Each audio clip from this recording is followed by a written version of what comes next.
And we're back. And we're here? Are we back or are we here? Both?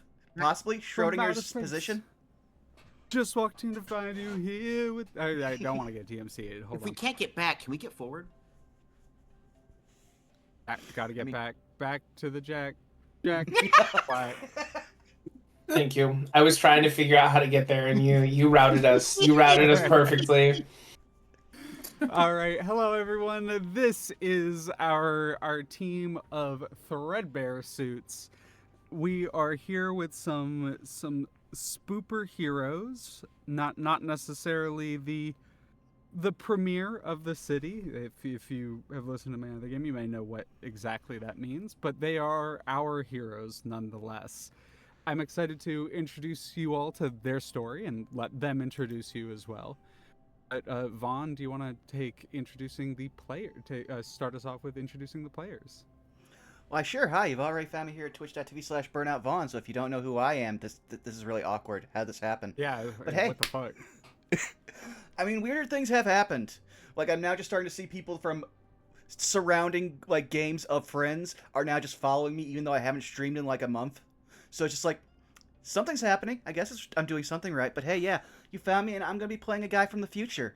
What kind of future? You'll have to see and find out. Let's move over to who will be my partner in stopping crime and possibly crime. Hey, Clary, how you doing? Hey, I sometimes starting crime, maybe. I don't know. I'm a superhero, but like sometimes being a hero means you gotta do a couple crimes. My name's Clary. I also go by Punky. There's my stream name. I have not debuted yet, but this will happen soon. Eventually, I'm just making things, and it takes a while. Okay, I'm sure everybody understands. You can find me on Twitch at punky_o_o_. That's not a mouthful. Or Blue Sky, which is punky PUN-KI, and I am going to be playing Spinner, a bit of a motherfucker. A little bit of a hop, skip, and a jump away from telling the truth at any moment, yet it never really happens. What does that mean? I guess you'll just have to listen to find out. Well, I don't know who should go next. Yeah, you know, that's a good point. Someone guide Clary on the introductions process. All right, awesome, beautiful, fucking amazing. I love you all so much. We're doing great. Momo, you go. Hi, I'm Molly or Momo. I go by Retro Spectacles on Blue Sky. I draw stuff. I will be playing Holly, also known as Ryder. My character is a little bit of a fail woman, a little bit of a henshin doing, tea sipping, mom of the party type. I'm here to do cool poses and make sure that these idiots don't do anything too stupid. You know what? Valid. Writer, I hardly know it. Spinner, I hardly know. All right, Skelly, it's your turn. Introduce your character. Yo, what's up, everybody? It's me, Skelly Alpha. I do lots of crafty survival types, lots of art, and lots of tabletop on that there Twitch, streaming about just about every day of the week. Yeah, I'll be playing a more of a brooding character type this time around. Big surprise. Named Black Mirror. And I hope y'all look forward to getting to see what she's all about. Mirror, I hardly know her. I'm sorry. I'm sorry. And lastly, certainly leastly, I am amusing Thalia. I am the GM for this game as well as a few other games across the internet. I'm running a game on Distortion Devil channel. Connor, he's a good friend of the channel and also a friend of myself. And I run a space fantasy game, very high level D&D there. It's okay, we're trying to abandon D&D. This is my last hurrah. Other than that, I am running another game of this. So if you like this and if you are interested in maybe some more Suits content, this is my baby, and I'm gonna be doing quite a lot of it. So I've got a couple recorded games on my personal YouTube channel at Amusing Thalia. You can find what I'm doing at Blue Sky at Amusing Thalia, and I stream to my Twitch at Amusing Thalia. If surprise, surprise. And that is mostly me. But yeah, I'm excited to. Honestly, in usual I would say I'm excited to run these people through my story, but honestly, I'm excited to respond to the story that these heroes will be telling us today. So, Vaughn, I believe, take it away with some amazing music provided by @WileyWilly, and we'll pick up when you're back. Alrighty.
Through on Vaughn's end. It didn't. Hello, did. Vaughn. Vaughn, really quick. Quick question was asked while you were gone. But during the test game, if you have any potential from that, you're allowed to keep it. Remove any conditions that you may have had. You are allowed to switch labels back if you wish, but you don't have to. Okie dokie. Alrighty. And with that, I think we're gonna dive right into it. We gotta listen to some awesome music that I will probably reprise at some point. Pause our background music and hit you with this music. By the way, a lot of it is going to be easily findable on Roll20 and at Kevin MacLeod, who does a lot of the music that you can find just in general for free access. I guarantee if you've listened to just about any online TTRPG game, you've heard a Kevin MacLeod song, but also a friend of the channel, Mark Allen Jr., provided me some music from their own Dispatch-inspired superhero one-shot and game, and I have been given access to that music, so I'll be playing some of that as well. Another day has dawned on the city of New Columbia. New Columbia, the capital of the Commonwealth of the United States, the country, for lack of a better term, though more accurately a coalition of communities that has replaced what was known as the United States of America. The year is an alternate history 2018. About 50 years prior, an event changed the world as we know it. A certain political assassination caused riots and unrest unlike we have ever seen it. And in humanity's desperate need for something to fight back against the ever-consuming maw of capitalism, the collective psyche of humans created superpowers. The first heroes, the last true heroes, and the great heroes. Many different terms for them are thrown around, but those heroes are the ones that overthrew the totalitarian regime as we knew it. And have since built a society based on merit, based on effort, based on community support. Everyone is provided food, housing, and general equipment that they would need to live a fulfilling and happy life. Though, because of how meritocracies often work, that's not enough for most people. There is always more to be gained, and the only way to gain it is by doing acts for your community. Many people have fallen into similar routines by working on crafts that they love, working in communities that they appreciate. Some people like the logistical side of things. City planners have been allowed to city plan, carpenters have been allowed to build buildings, architects have been allowed to design them as they see fit with no worry about the financial implications of working on something that you love. But not everyone thinks that way. Capitalist holdouts, like the holdout state of Virginia, or the remains of south of New Columbia, known as the Wash. The dilapidated, blown-out buildings of Washington, D.C., one of the main battlegrounds for the overthrowing of the United States, and where New Columbia was built on top of. New Columbia generally sprawls northward of where Washington, D.C. used to, and is split into several different sections, 5 to be clear. There's south, east, west, north, and central. Where we're going to be focused is one of the more combative areas within New Columbia, South NC. Still on the border of the Wash, and still unfortunately brushing shoulders and coming to head with a lot of various supervillains, or as a lot of citizens and civilians in New Columbia call them, pigs. We are going to be focused on a few up-and-coming superheroes. These might not be your brand new, fresh, starting, bright-eyed, bushy-tailed heroes. These might not be your premier heroes at the top of the list who are well known by everyone, lauded by the community, and gifted with gifts from across the city. No, these are our Threadbare heroes. These are our heroes that work day and night of their own volition to keep the city functioning as is, whether it be getting a cat out of a tree or fighting some interdimensional monster through a dimensional rift. And today we're going to be starting their story. I would like all of you, just for the sake of making this easy, and this is not a consequential roll, can all of you just roll me 2d6? Okie dokie. Ooh, you beat. A 3. Ooh, a 6. You roll a 9. I got a You nothing. You got a nothing? Oh, well, that's unfortunate. Don't do that. 7. 3. I used the wrong command. I got a 5. Yeah. Damn, we were so close to a straight. Damn. It's okay. I hate the number 4, so I'm fine with this. Giving us our first description will be Skelly Alpha, player of Black Mirror.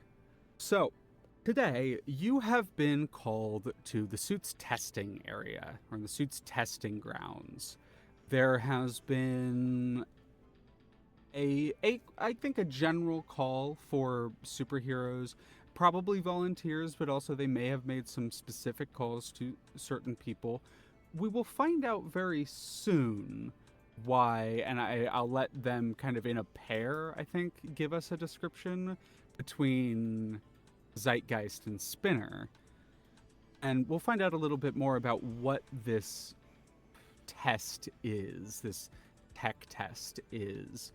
But the first person that we're going to see on their way there to the testing area is going to be Black Mirror. Skelly, can you give us a description of what they look like, what they would be doing, how they would be getting to the testing area, and lastly, what they would have been called there for? All right. Black Mirror is a lady of very, I would almost say corporate appearance. She doesn't have a fancy ensemble a superhero might have. Not a cape, not any kind of helmets or any other kind of decadence about them. They typically only wear a fresh pressed business suit, usually a stark white color. The buttons and frills on it are rectangular in shape, often very reflective, maybe some kind of polished metal. She wears a pair of rectangular pince-nez as well. Has a straight, no curls at all, black hair. There's a little bit of blue highlighting to it. Otherwise, wears fingerless gloves and a large belt that has a couple trappings on it, including like art styluses and things of that nature. Uh, she almost wears a perpetual frown or maybe a calculating face to her, which some people may find a little off-putting or difficult to find her approachable. Uh, Much unlike her appearance, she doesn't fly, she doesn't magically appear, or any other nature of super speed. She merely arrives in a vehicle, most likely dropped off, maybe not quite limousine quality, but high-class car. Um, she would most likely be there on pretenses of something perhaps involving her power less, more so what she's capable of on the mundane side of things. She is a famous artist, of course, so she would be most likely coming here to either illustrate something or maybe think of something for a hardback cover or something similar to denote such a momentous occasion. Yeah, I think so. I think the reason you've been called in is there are two techies that have been working on the testing area and on setting up this event, this experiment, whatever it is. They've been running into a couple issues. One, audio communication seems to not function as well as it normally would, and visual readouts don't seem to function in the radius of this machine that they've been crafting. It doesn't seem to function in the way it normally would. Their audio feeds and their video feeds that they've been trying to record in this area have not been capturing things in the way that they would like. So bringing in probably one of the best artists on the eastern seaboard, if not the world, is probably a good idea. Your ability to capture things both in an impressionistic and emotional way, but also in stark realism, has been tapped upon. And while you are often known for your superhero powers, your ability to draw is nonetheless equally, if not in some circles, more famous. And it is akin to wanting, a courtroom depiction or a art of fireworks or something like that. They want an artistic representation, something to put on a wall or something to throw in the newspaper, something like that. Something to visually capture in a close proximity, something that they are otherwise unable to capture. And that's what they're bringing you in for. Does that sound right? I think so. Oh, yeah. Is there a specific way you're getting there? Are you like traveling? It is on a kind of island in the middle of the Potomac. Are you on a boat there? Or is there like, what do you imagine? How do you imagine you arriving? I think it would be most likely the a mundane means. Like if it can't be like a car, it would definitely be something like a boat because she doesn't have like super jumping, she doesn't have flight, super speed, anything of Mm-hmm. that nature. So it would be most likely through a mundane means. Yeah, the boat is probably the most common slash the safest way to do it. There is a road for like that you could drive, but the reason I think Suits would probably not send you on the road, and I will kind of draw where that road would be on our little map, just for anyone who would visually see it. Our little map here is something that I made with my players of the various Suits games that I've been running. They have been, and we have been, as they've been needed, and as characters have come up with ideas. We've been slowly adding buildings and building out our city together. The part of the city that's been less fleshed out is the Wash, but I imagine that will slowly happen over time as well, and I will eventually make a map of it. But this red line that we're seeing right here is the road that you would otherwise take to get to the suits testing area. Yes, I think And yeah, it's one of those where, like, because it heads through the Wash, it's not as safe, but you definitely still could have been taking the, like, if you think it makes more sense for you to be in a car rather than, and like visually you like that better, if you were like in a car rather than on the road, then yeah, that is totally fine. But I was just giving a visual indication of like how you would have gotten there. Okay. I mean, I'm perfectly fine. Like, she would absolutely take a boat, like, if there was one available. Oh yeah, the Potomac Marina is very commonly it's an independent organization. It's run by a bunch of unions are very popular and very common. Most everything is run by a union these days, but it's run by the Nautical Union of New Sea and probably very commonly used by suits. Mhm. So yeah, I think we see you on a boat. They're kind of of the boat hitting water as it's traveling across. We see you heading towards the suit's testing area, and we see this. It is like a man-made island in the middle of the Potomac. It's very clearly man-made because it has those pebble banks that have been built up to lift it out of the water. It has a few of those breaker jetties and that kind of thing in order to keep the water from eroding it too much. It has grass still left on some areas. There's like a combat testing area here for people to go like toe to toe together. And very often, if suits between themselves or superheroes have a disagreement and want to settle it physically, they go to the suit's testing area because it's the safest place to do so. It has the largest distance between most people and everything. But in the middle of it, or slightly off to the side, I guess the middle would be the fighting arena, there is this mechanical testing area. It is almost has like a coliseum or a stadium built around it as like protection. So like if anything were to blow outwards, it would hit that first. But you can see a little bit of mechanical equipment and tech like peeking out over the lip of it, and you know that's where you're heading to, be wherever this tech test is. And I think we kind of pan away from you and the camera while you're on the river, and the camera turns to somewhere in this section of the city near the Heroes Memorial. And we're going to see our writer. Momo, if you'd like to describe your character for us and what they're up to. And last really quick question for Black Mirror and Skelly. The way that you dress in your superhero outfit, you don't really have a secret identity, correct? No, her Yeah. name would be rather open, and if you like, I would be happy to say it. Mm-hmm. She is rather open-faced individual because she does a lot of like corporate work, almost like a lot of like high-end gigs, and her name would actually be known as Shannon Rhodes.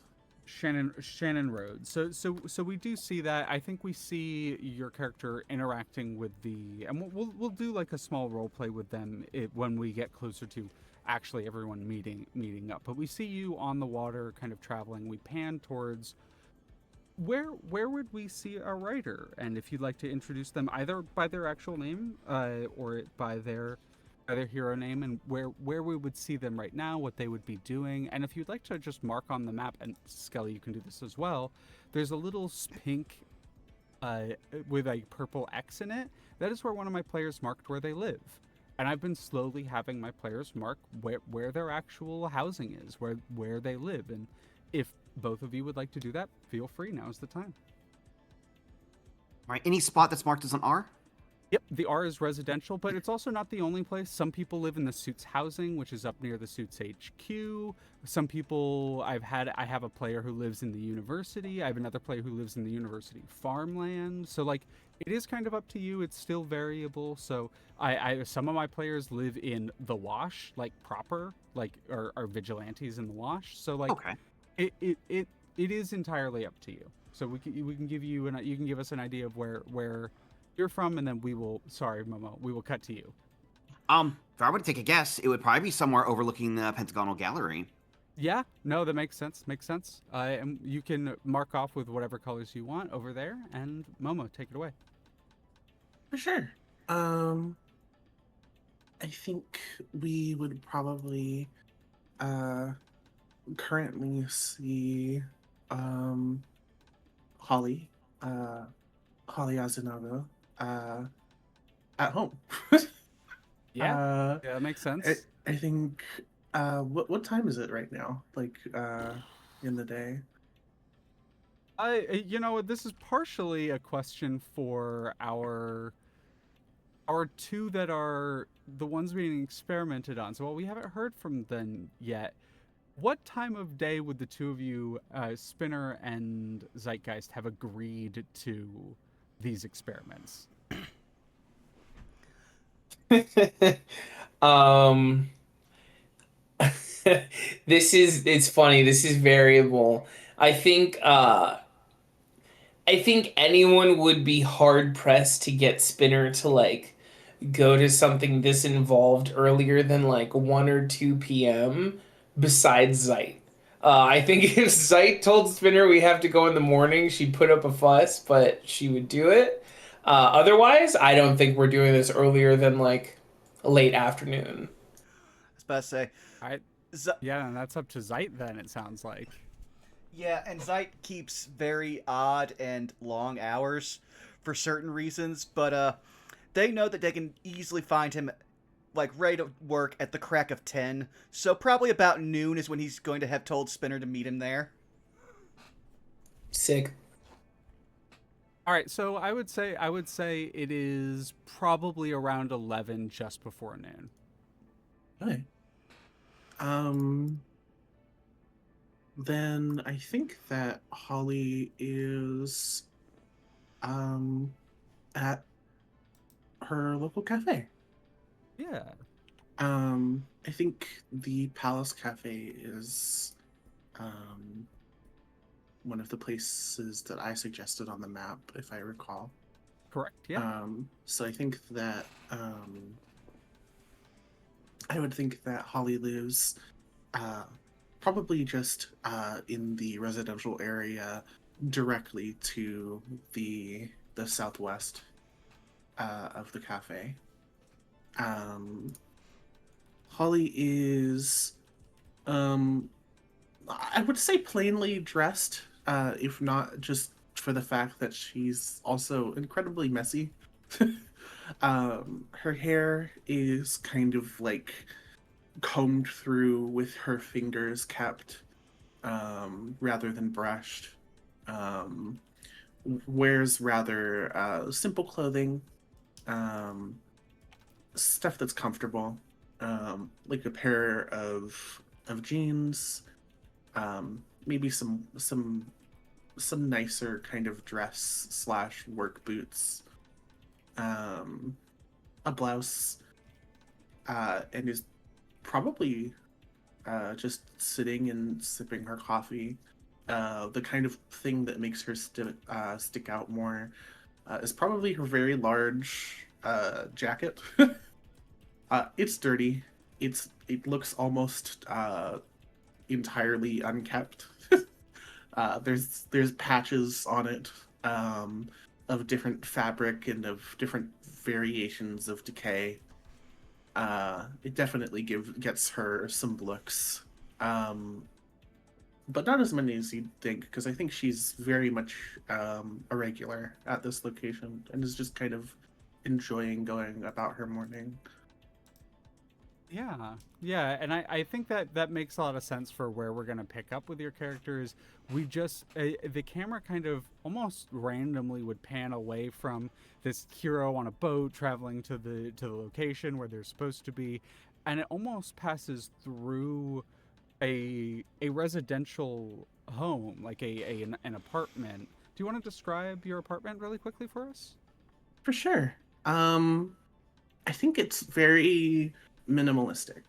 Um, there, if you can like imagine those images of like what your typical single guy living in a in an apartment looks like, where it's like a Mm-hmm. TV and like a couch and maybe some chairs. It's not There, that there's bad. a weightlifting set in the corner. Mhm. It's not that bad. It's just like a step above. Like it serves its functions. I think there would be. I think the places that are the most kept together are the kitchen.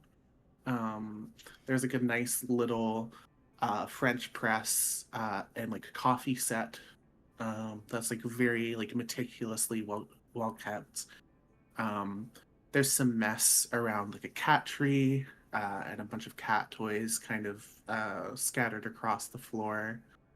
Um, there's like a little desk with a laptop that seems to kind of be like scattered with papers and a radio and some kind of headset, as well as like a spattering of different kind of like dorky figures, everything from like anime girls to some mecha. Um, and yeah, just kind of very simple. Um, yeah, I think that's about it. At that H on the map, does that seem like a good spot for your home? Yeah, absolutely. All right, awesome. So yeah, we kind of pass from the boat over the Potomac, through this apartment hallway, through this, not grungy, but a little bit unkempt. Does unkempt seem like a good word? Yeah. Unkempt, slightly unkempt. We hear the of a cat as we pass by it, and down into the Palace Cafe where you're just sipping at your tea, and the camera would linger on this character for a little bit. Not really anything to note at the moment, but would linger, other than the jacket, but would linger on the character before passing out the window towards. And I'm going to get, since you two have made your characters together, I've tied them together very much, I'm going to give it away to actually the two of you, Zeitgeist and Spinner. And I want the two of you to describe what the whole rigmarole, what the, getting to the event of this testing site looks like for the two of you. Like, do you two live together?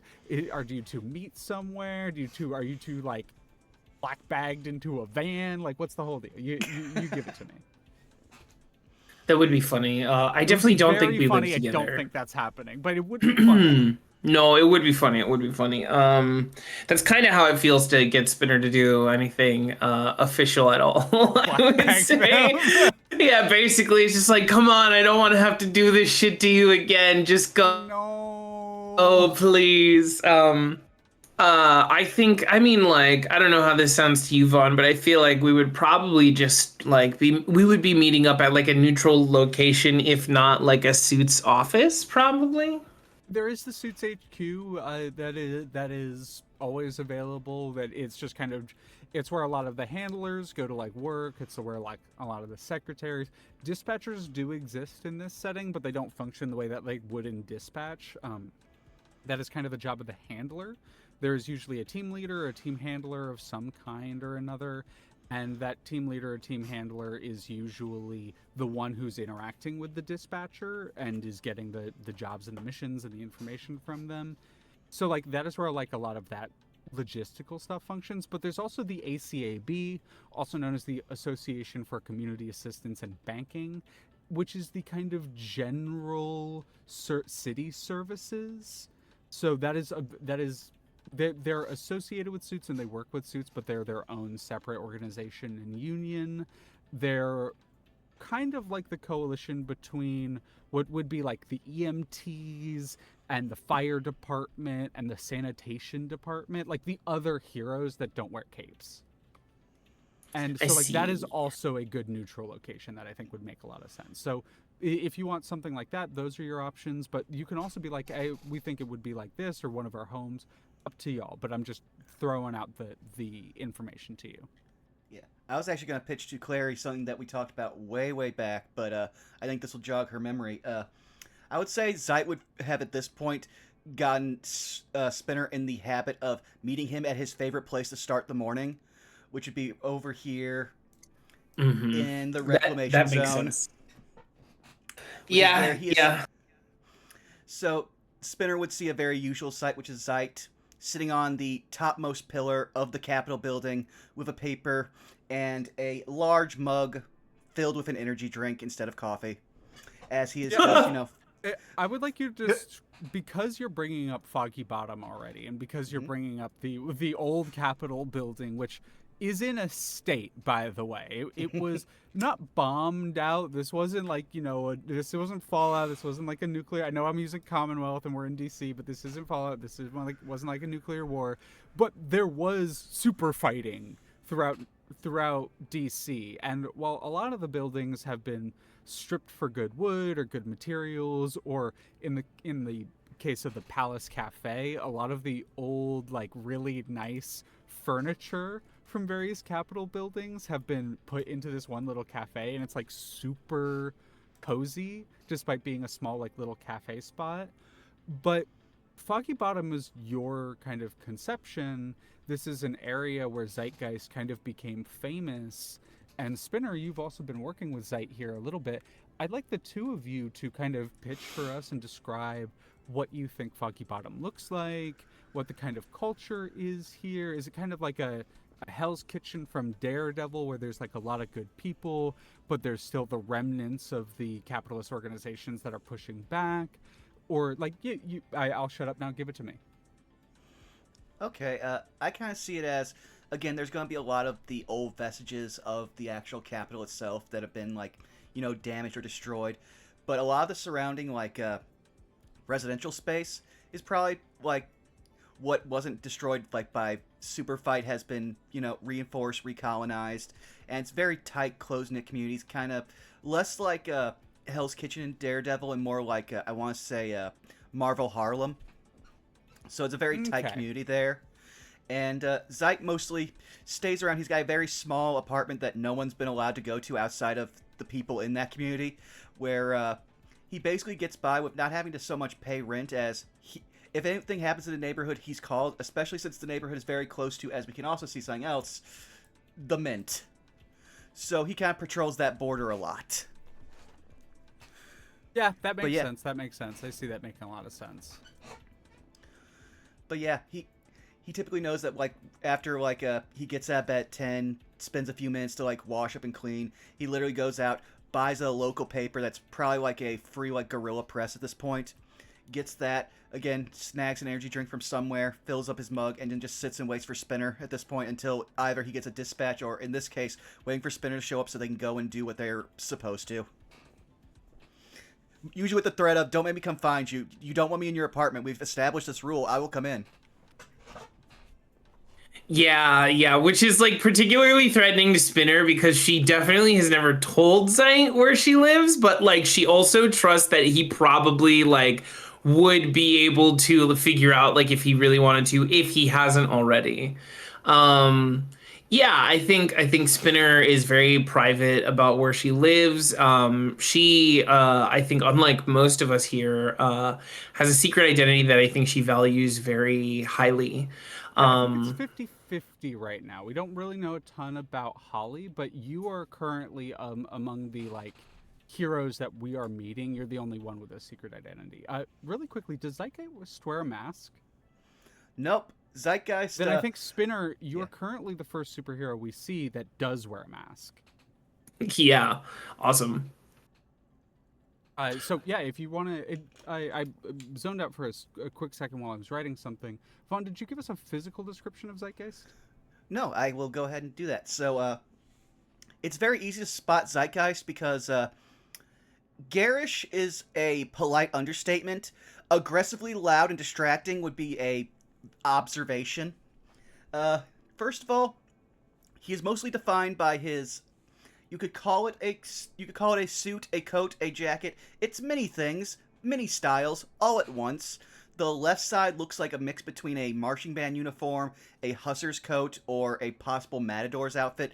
It's very hard to pin down the exact shape of it. Where the other side looks like a mix between a bomber's jacket and trench coat, with one super long popped collar, no pop collar or lapel on the other side.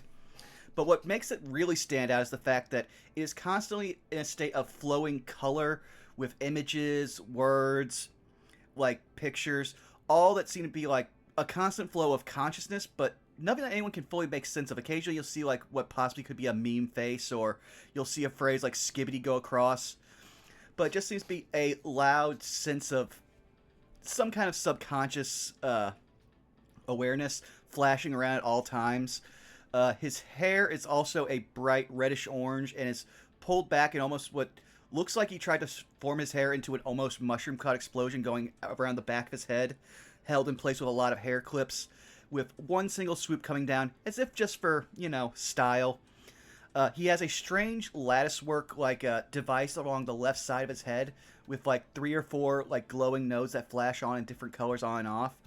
That seems to do something, but no one can really figure out what, and he just seems to like let them guess. He also has on a pair of sunglasses where the right eye is a blue triangle, and the left eye lens is an upside down orange. I'm blanking on the phrase trapezoid. That's the word. And he's just sitting there with a contented smile, just flipping through and just be like, "Oh, they're trying to build a stock exchange again. That seems foolish. Oh well, leave it to the free states." Come on, Spinner, hurry up. And we see Spinner arrive on the scene. Yeah. Oh boy. So Spinner is. Oh, how do I want to put this? She looks like she is trying really hard to look like she's trying not hard to be a hero. Her fit is like these loose maroon, how do I describe them? Like very loose pants. There's parachute pants. It's these very loose, like maroon, almost see-through, but not quite parachute pants. That kind of billow in the wind. She has Under Armour that tucks into these pants and goes up into a mask that covers her face. It's a sleek black with like very slight lime accents. The eyes on her mask are slits similar to like a combination between Spider-Man and Nightwing's. They're very wide and they're very boxy, but they also are kind of like expressive in the same way that Spider-Man's are.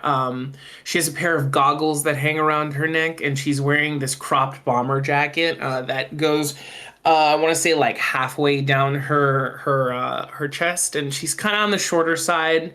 And even though she's masked, she always manages to look like vaguely annoyed. Not quite the intensity of like the RBF that I think Black Mirror has, but more like a petty annoyance. Almost Like she could. resting disinterested face. Yeah, that's a great way of putting it. She could be doing something better, and she would let you know at a moment's notice if you did or didn't ask. Quite honestly. Oh, this is funny because you actually know who that is referencing.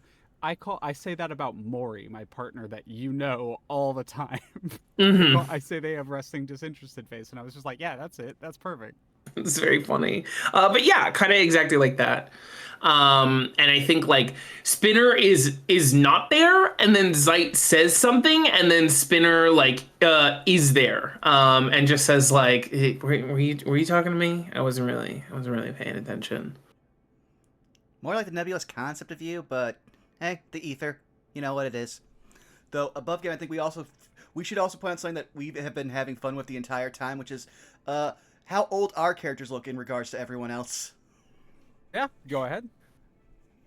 I could take the lead because I think it'll be funnier if you go second. Spinner's kind of old. Well, not old. I say kind of old. That's like a horrible thing to say because then I would be old, and I'm not like old. I don't want to be old. Spinner's like in her.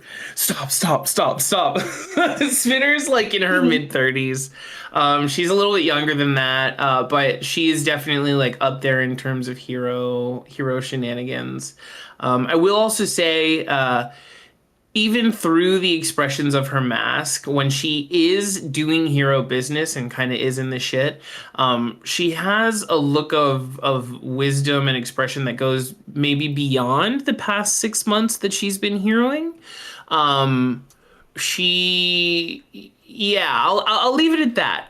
But she kind of met up with Z.I.T about 6 months ago, and they got paired together, and she started doing work with Suits. And despite being so quote unquote green in terms of like experience, she maybe has a look of wisdom that goes beyond that.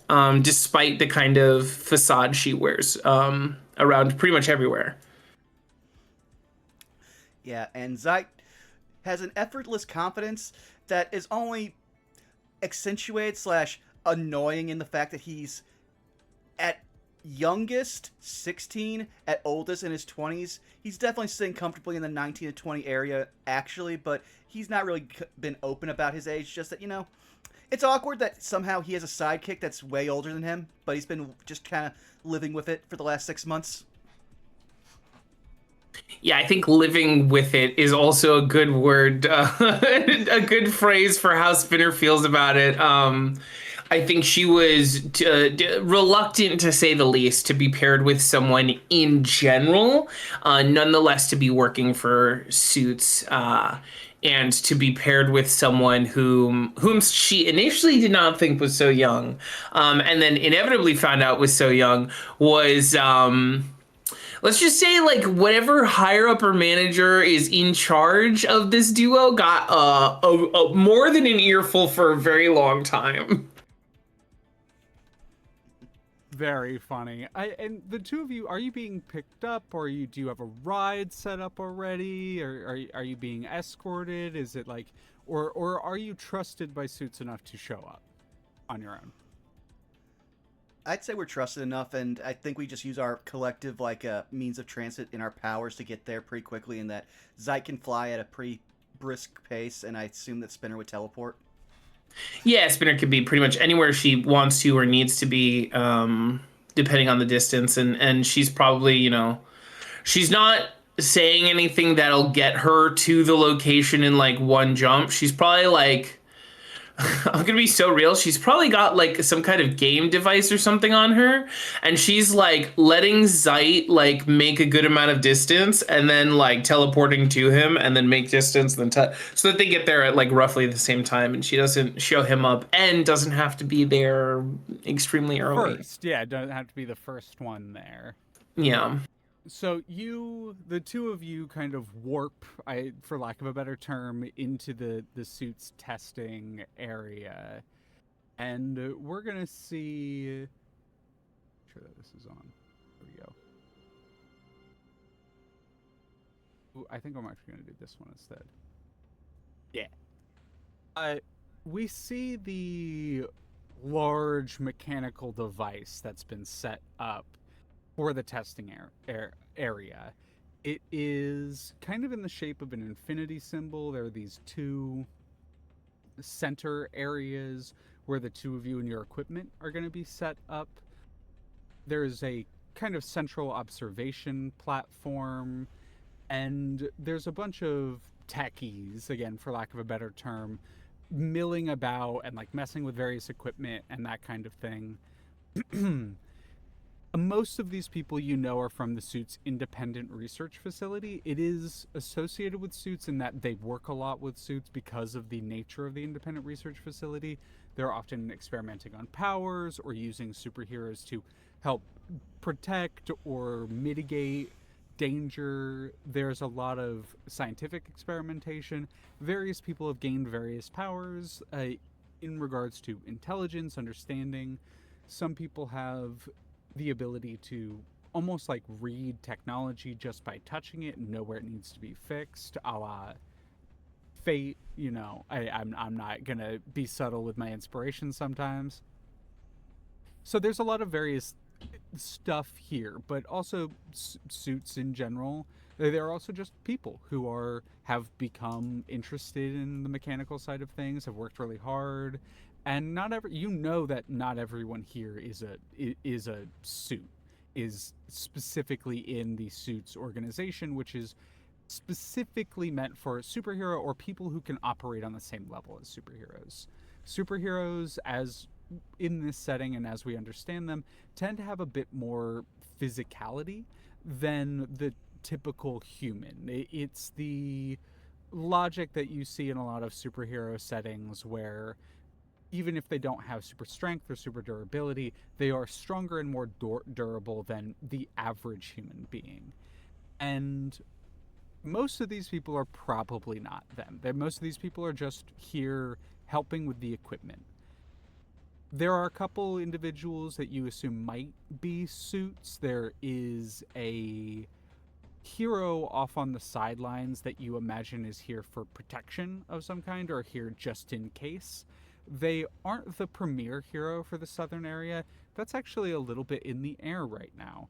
Previously, it was a hero by the name of Ricochet, but they died during a big fight with another supervillain recently, and that's kind of in contention. But y'all aren't really at the top rung of superheroes, so you're not, of the superheroes in the area, so you're not really, maybe one or two of you, and I'll leave that up to you, are up for the running of being the new premier superhero, but you're probably not holding out hope for it.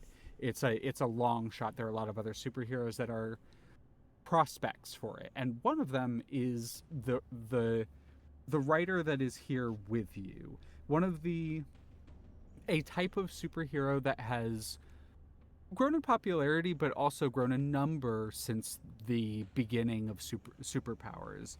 This superhero goes by the name Carbon Rider, and they are in their sleek outfit. They have you can kind of see a little bit of their skin, not a ton of it, just like maybe tips of fingers or a little bit lower of the jaw of some kind.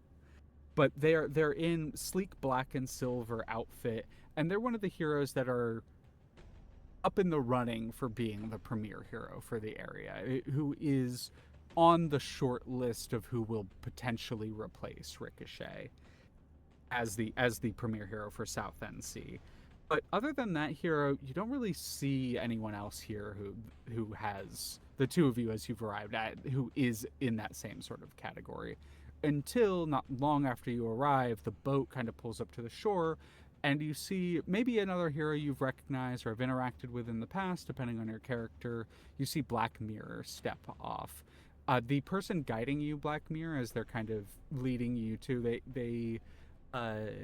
they've almost seemed nervous the entire time. They've been very focused on just like driving the boat and piloting it safely, and they pull up onto the dock, and they would hold out a hand to help you off onto the dock, but as they kind of help you, Black Mirror, they kind of almost like a little awkwardly, they're you can tell that they're like fumbling with something, like in their jacket they're like looking for something, and they're definitely acting in a certain way. You've experienced this a lot. They probably want an autograph. Okay. She would say thank you, like accepting the gesture for helping off the boat. And as they're fumbling, she probably kind of intuits what's coming, and internally she's like rolling her eyes, but she does like keep the calm demeanor, waiting to see if it is in fact what they're doing. Yeah, there's a little bit of a pause before they pull out what is just a notepad, and fuck, kind of under their breath, just that fuck. Hi, I recognized you while I was taking you. I actually signed up for the escort job, just so I could meet you. I've been a big fan of yours for some time. I actually started art. I got inspired by one of the pieces that you did at the Pentagonal. I go and see it all the time. I usually keep it with me. It must be in my other suit. I was hoping you could maybe sign it, but maybe just sign this for me. She would what is it they're presenting to get signed? It seems like just like one of those like white flip notepads. Okay. She would look at it and say, "Could you hold it out just a moment?" They kind of do so, as requested. She would take out one of her her phone and one of her styluses and make sure she can catch the notebook in the reflection, and will sign it through the reflection. Kind of watching, jaw almost drops a little bit in amazement as you're like facing away and writing in the reflection, and it just sort of, the writing as if in a mirror just appears on the page, and you just hear kind of a low from them as they the eyes go wide in amazement. I've such a cool power. It is, but it is very dangerous. Yeah, of course. I and they just full on start spluttering. Yeah, not a problem. She would pat the individual on the shoulder. She starts walking toward the testing, saying, "Make sure to keep up your art journey. It's one that doesn't have an end." Yeah. Thank you. Over there, and kind of gestures, and there's like a little area. Anything you would have requested be there is there, but like there's like a little area set up for you to do your art. There's probably like an easel and a little seat with maybe an umbrella over it. DC is generally somewhat rainy, but not all the time. It can be pretty sunny, so like they weren't sure, so there's like a little umbrella set up and everything. Uh, Yeah, she would. yeah, She would have like the easel. She would probably have almost like an AutoCAD table to do some sketch work on, and hell things yeah. like that. But other than that, it'd be pretty simple stuff. But as you're kind of setting up, and I think Zeitgeist and Spinner look over and you see Black Mirror arrive, and you're like, okay, a couple of other heroes here. A couple of the techies make their way up to you, and uh, one of them seems like very engrossed in what they're doing. They're actually not in the techie outfit, like the lab coats and everything. That they're in more of just like a casual outfit and that sort of thing, and they just sort of walk up with the other one kind of behind and acknowledge you all with just a little bit of a nod. The person walking in front of them is in a full lab coat, glasses, kind of cut off at banged brown hair and sort of a bob. Gives you a bit of, flashes a little bit of a smile at the two of you. Hi there. I'm Dr. Daisy Palmer. I will be the head researcher in charge of this test with us today. This is my associate Annex. They are going to be assisting with me today. I was wondering if either of you have any questions before we get started. What we're going to be doing here, how long this is going to take. I appreciate the two of you being here to volunteer for our experiment. This is going to be a big help in understanding, well, the barriers of, well, dimensional reality as we understand it, and in addition, potentially further our research into Einstein-Rosen bridges. So if, again, I am sorry if I'm rambling a little bit. I'm very excited. There's not going to be any needles, yeah. Oh God, no. Well, not in you. Okay. Okay. No, that's fine. We do have some needles. They are going to be going into your equipment, and they're mostly going to be focused on monitoring.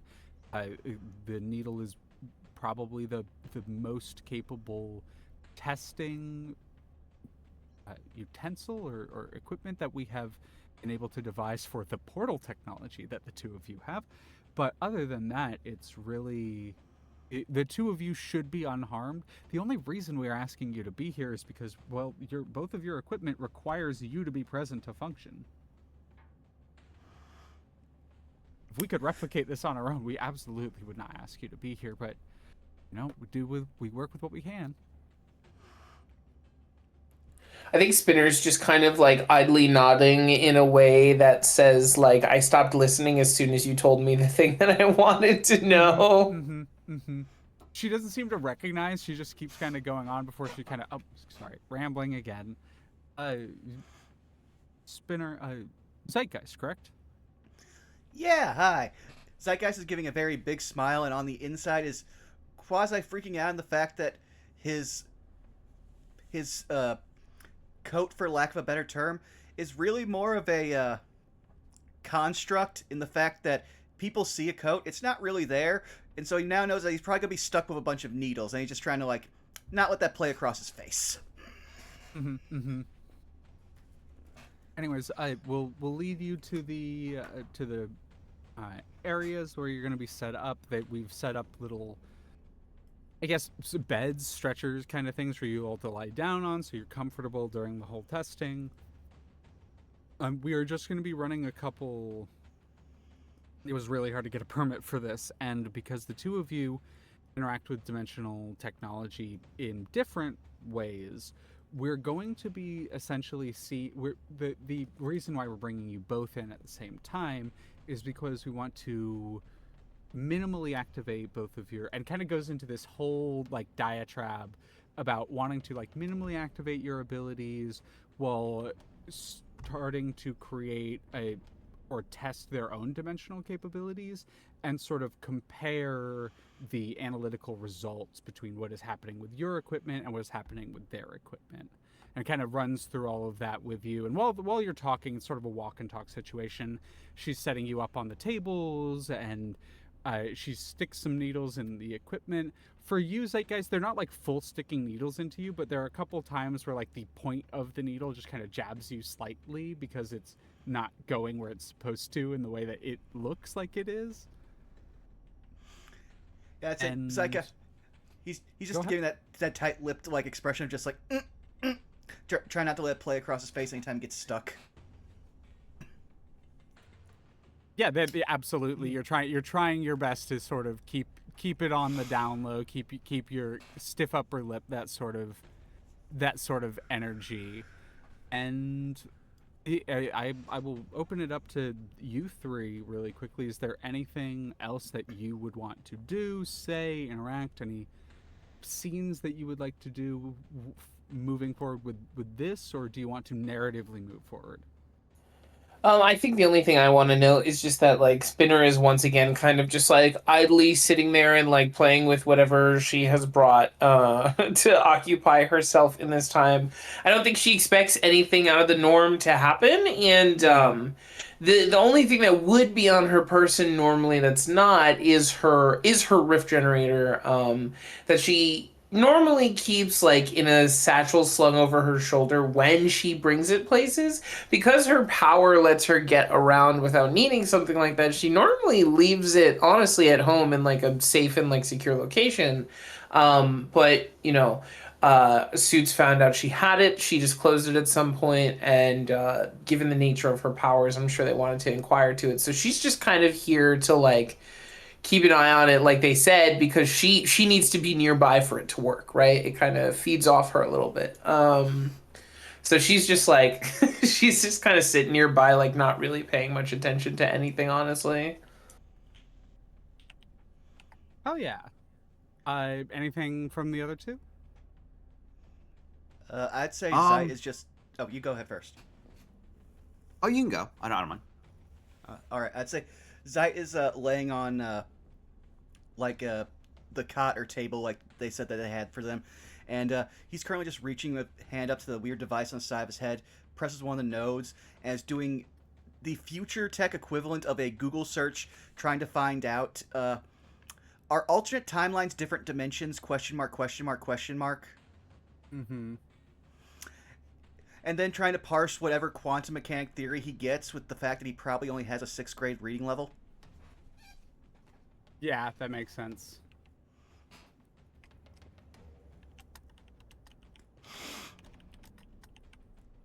Sorry, I just responded to a couple messages. Oh, you're fine. But yeah, that's it for him. Alrighty. Yeah, with that moving forward, the test begins. I assume there's nothing from you, Black Mirror? She would be just I guess prepping her brushes and everything, starting to get a sketch idea out. Mostly minding her business at the moment. Oh yeah. Oh yeah, hell yeah. Well, in that case, as you're sort of doing you're prepping your art station, the two of you maybe asking some questions, but otherwise being set up to do the testing.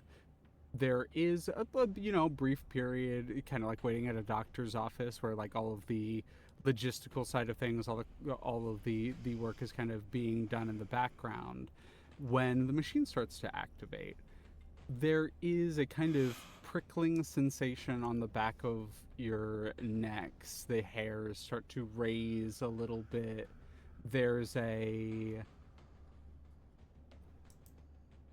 ozone sort of smell in the air, and it isn't too long before I think Spinner, you start to get a weird feeling, like a pit in your stomach, a anxiety, maybe feels a little bit more physiological than that.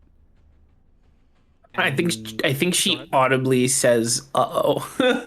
Like I think the minute this feeling forms, she just kind of looks like she just looks up from her game and looks at Zeit and furrows her brow and just goes, "Uh-oh." And it's kind of with that Zeit, you almost similar feeling begins to set in on your end, and it's at that moment that a turquoise blue pinprick, too small for anyone to physically see at the moment, opens above the machine. But it doesn't stay that way for long. It very, I wouldn't say swiftly, but steadily begins to open up. A static, sketchy purple ring starting to glow on the outside perimeter of this swirling turquoise field that is the plain portal that is opening above the testing area. And the moment it's kind of noticed by the techies, I think a shift in energy happens. Some of the techies begin moving with more swiftness, like with more swiftly as they're bouncing from station to station. You see the person who's like heading the experiment up in the observation deck kind of lean forward, go from like casually watching the situation and watching results to the gamer lean forward as they're like over the computer getting ready to try to handle the situation. There's a ripple for a moment as the tech seems to start to shut down and the portal begins to close, and then it's almost like a feedback loop happens and all of the tech starts back up and the portal begins to open slightly more rapidly this time. And it's in that moment where people start to actually panic. And Spinner and Zeitgeist, the what I actually Spinner, Zeitgeist, Black Mirror, what do the three of you do? I think like even before the feedback loop happens and like the little dot of the portal like opens, I think Spinner with like a game system in one hand, just pointing with the other, just looks around at some of the like nerds and goes, "Hey, is that supposed to happen?" The little intercom sound, and it's kind of like cutting in and out because of the interference. They did tell you that the like audio here was kind of messing up. It's like oh, got it. And Oh, it that sounds seems like good. the audio interference is sort of starting to get worse. And you look up at the portal. Zeitgeist, Black Mirror, any interactions, reactions? Um, Black Mirror does that funny bit where like the artist is like drawing something, and then continues drawing and only notices like something is amiss when whatever they're quickly sketching down suddenly overlaps with what they were doing earlier because the image changed. Uh, and like looks up, it's like that's not normal, is it? I think that's not normal, is it? Is the perfect punctuation for a huge scaled gorilla arm just punching its way out of the dimensional rift, grabbing onto some of the tech equipment and dragging what is ostensibly a gorilla T-Rex out. It doesn't have back legs, it just has a bunch of arms, big gorilla arms with a long serpentine body, big T-Rex head as it's just giving this sort of horrible sucking sound as it rips out itself out of the portal. There is a moment as it swings its fist for the just kind of almost ambiently, just in general outward, but one of its fists is heading towards the observation tower. There is a moment where like Zeitgeist, Spinner, Black Mirror, all of you are going to react before the hero who was sent here to help with a situation like this potentially happening, Ryder, in a flash with super speed and super strength appears kind of to deflect the blow, but they seemingly get launched off over the water. Like this massive blow from this huge creature just sends them flying through the air. Momo, I would like you to, how do you imagine, because we've already talked about how exactly, like what the circumstance that gets you involved in this is. How do you imagine this going down? Like, does the writer smash through your apartment or to the cafe, or is it nearby and then you go to check? Do you imagine it being like in a little bit where like the monster kind of comes through the area as it's going on a rampage? How do you see this happening? Um, I think that I think that Holly would be headed home. Um, After kind of just doing a little bit of like new hero surveillance, like just kind of seeing what the up and comings are doing on her laptop while she enjoys coffee and gets like I think like to the opening her door stage of just entering her house Mm-hmm. and her apartment rather, uh and then it just explodes. Yeah, yeah. Yeah, I think there's just an enormous explosion as the door swings open, um, and she's just kind of appalled for a moment, and then will call out for her cat, which I think I'm going to. I had forgotten what I had named it originally, but Pumpkin is what I'm going to go with. Oh yeah. Cat's name is Um, Pumpkin. I'll write that down. um, we'll just kind of call out for Pumpkin and be like, "You there?" You just hear a Well, that's good. Um, and then any and all sounds of nervousness would go into focus mode. yeah. I think. Oh, yeah, that makes a lot of sense. Mhm. Make sure I have that all written down. Okay. Now I should put it here. Pumpkin cat in my notes. All right. Any and all nervousness leaves you. What do you do then in this circumstance? Um, Like, do you immediately jump into action? Do you go? So, if this thing did it explode through your apartment building, like through your own apartment? Did um, he land in your apartment, or did he go through and land somewhere else? Definitely like if you think of how it would kind of be facing Holly's apartment is like the window is facing the front Mm-hmm. of the apartment building, and I think this rider would just kind of smash through like her apartment is the point of entry, and then Mm-hmm. would just burrow a hole through the rest of the apartment through that means of entry. So probably like smashed somewhere onto the main floor. Um, you can imagine she's about like 2 stories higher, so probably somewhere on the third floor. Um, and I think more than anything is more worried about the people within the apartment rather than like immediately the cause. um Seeing if there's anyone immediately um like having taken any like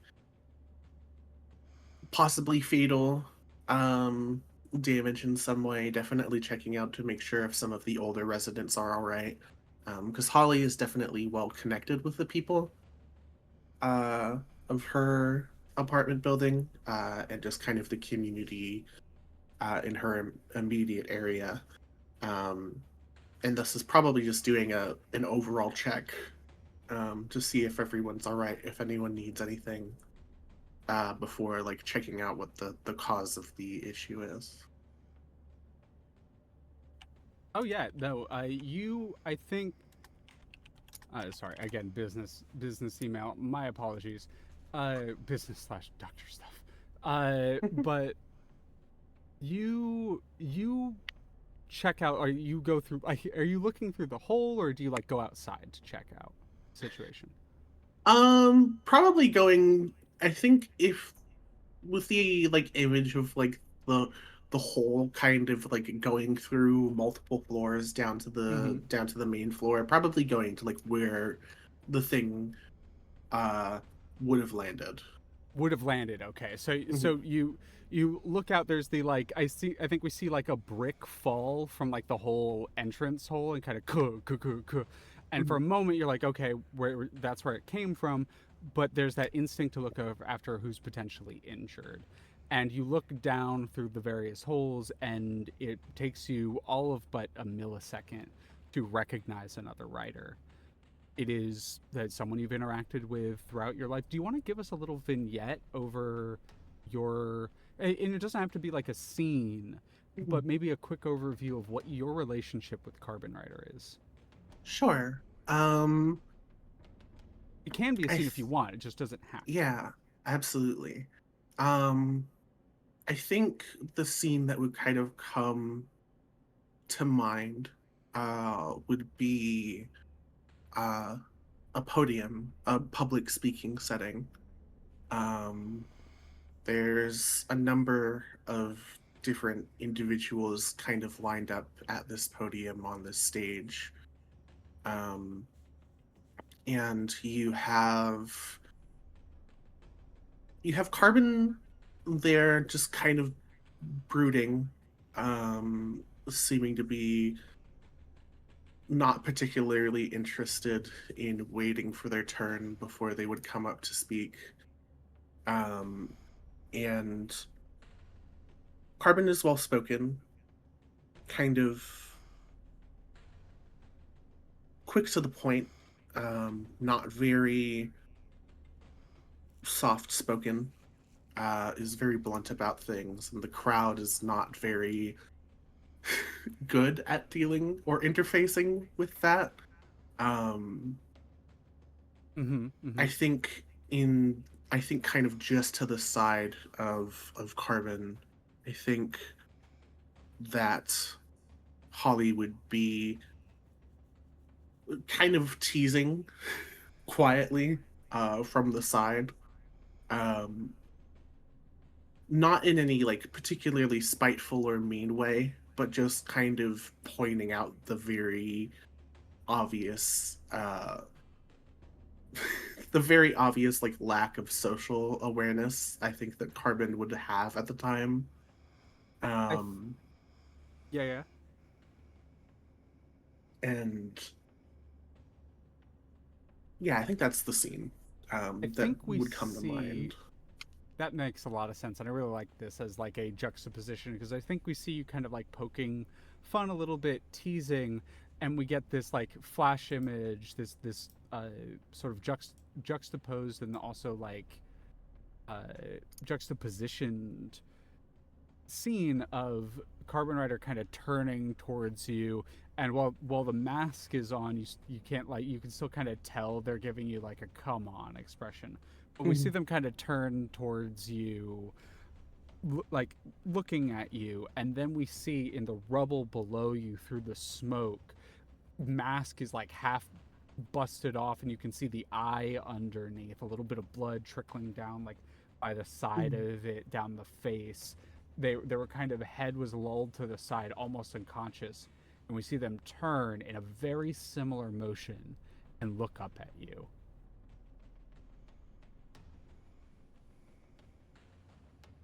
You know, you could have knocked. That would be nice. I thought that I knocked right through that wall. You're getting better at those. The one-liners. Maybe not the No, best. often they take me 2 lines. Ow. Fuck. You see them trying to get up, but they almost collapse. I'd reach out for them. For sure. You help them up, and you've never seen Carbon Rider hit this hard. Huh. You know, usually, uh, I'm the one that's looking like this and not you. Yeah, it's real hard, but it's not as fast as you. Oh, well, that's a good sign. Um, you should sneak out the back and get tidied up. They I know look you're all over. about your They appearances. they grab like there's like a one of those like red and white tablecloths like from one of the tables that they smashed to, and you're in another apartment. You see like maybe the family from this apartment sort of like leaning around the corner like what the fuck, and that you see Carbon reach over and they like do the rip the tablecloth off of the thing, and it was like maybe they were trying to do the thing where all the dishes stay in place, but it just tears them all off and they shatter to the floor. It goes fuck. It tears a chunk of it off and wraps it around the face, like to cover up the hidden identity from the like what parts of the mask were knocked off. Ties it. I'll deal with this here. You help the people. Oh, yeah, I can do that. I think she'd kind of just turn around very casually and know that uh, he can probably handle himself. Very, not in like a dismissive way, just very confident in the people that surround her. Um, Oh yeah, absolutely. and thus immediately kind of get into the taking care of hers state of making sure that everyone is all right before doing anything else.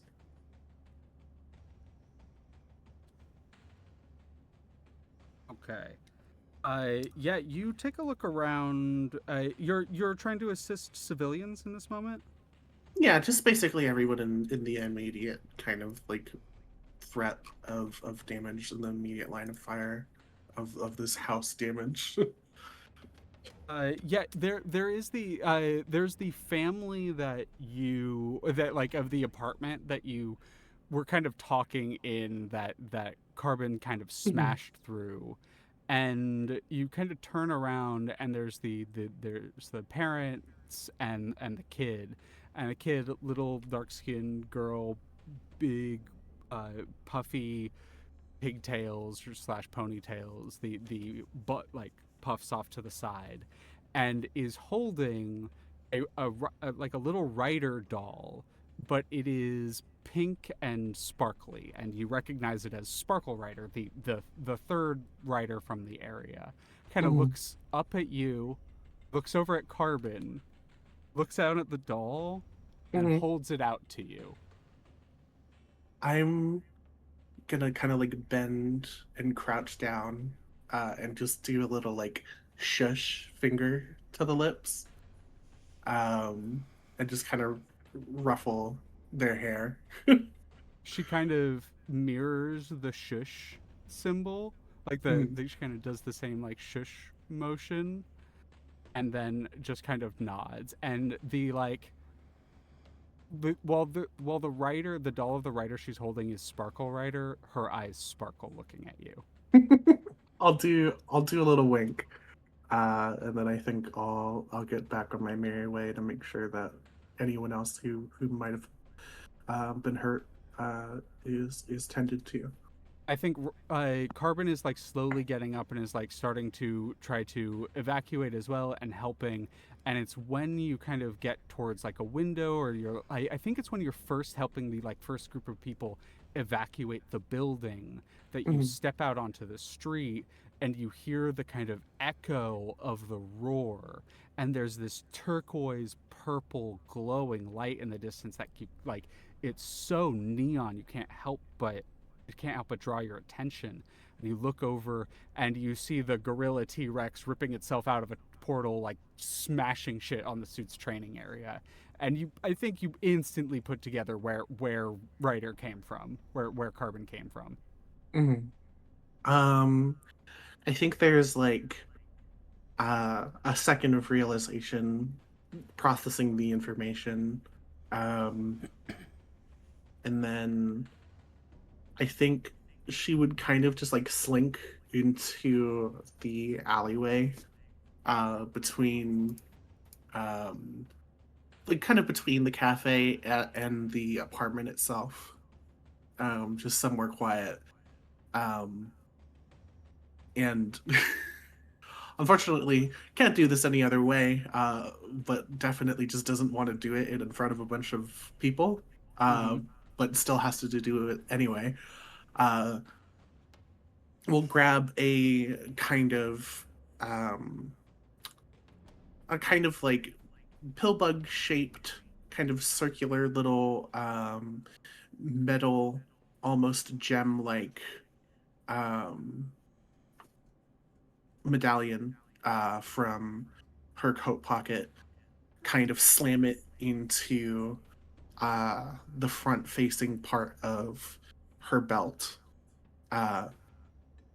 shift it to the right so that it is facing upwards towards the air, hit a pose and go headshot very quietly. As quietly as you possibly can. Headshot! And we get your transformation. Do you have a description of the transformation, or do you just want to describe what you look like post? Yeah, I can definitely describe. Once the kind of little bug medallion shifts into place, can't be super quiet because it does play a little tune immediately as it is shifted into place, and she hits just a very simple pose, just kind of making like an L shape. Her right arm is upwards and her left arm is kind of forming the lower half of the L. And once the transformation hits, this kind of bug-shaped helmet starts to form upon her head, kind of similar to a cartoonish interpretation of a cockroach, kind of lending to the vision of why she's so messy. Like if you were to see her and then see that transformation hit, all the pieces would start to come together as to why her appearance would look like that. Her kind of brownish hair kind of falling out the back of the helmet as she hits that pose. And I think it almost flows behind you as we see you sprinting across the water, a like trail, almost like a jet boat of water just being lifted up and shot behind you as we see you making your way towards the suit's testing area. And we're gonna pick back up with that after I really quickly have to go take a piss. Be right back. Oh, me too.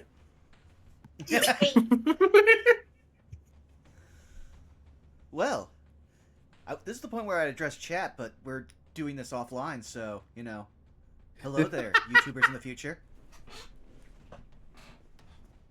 I say future, I can technically put this up as soon as we're done, so... True. I mean, yeah, so technically the future, but maybe only like 30 minutes. Who knows? We'll find out. After these messages. That would imply we have sponsors. Listen, I'm willing to sell out, but you gotta at least start making me some offers first. And you gotta be better than fucking Raid Shadow Legends, which is... Oh... War Thunder's a fantastic turn-based online game. No, please, if I'm gonna sell out, let me sell out to NordVPN. Raid Shadow Legends. Nah, My goal as a person who does stuff on Twitch and YouTube is to one day get like a Nord or equivalent sponsorship and just do an either internet historian or an internet comment etiquette style like ad sponsorship read. God, it would be the wildest thing if we heard sometime in the future this episode of the Devil is sponsored by NordVPN. This episode of the Devil or this session of Those Who Wander brought to you by. Oh God. Oh Lord. Brought Which, to you hey, by those Bones Sourcing. Wait, fuck! No, wrong channel!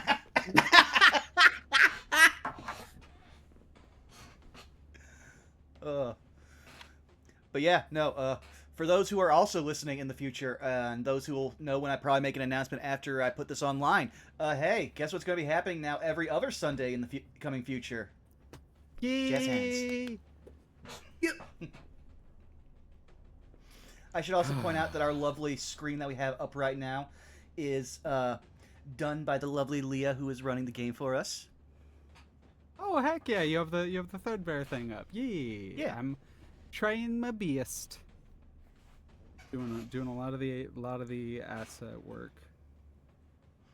Yeah. I was actually talking with Citric about the overlay and. Yeah, I poked him. Oh, go ahead. Yeah, no, I poked him about it earlier today too. I just haven't heard back yet. I edited the one for pristine, so if need be, I can edit them. Okie dokie. Oh, and for the other thing coming, I just saw Blue's reaction. Oh, it's gonna be fun to now have more people to bully.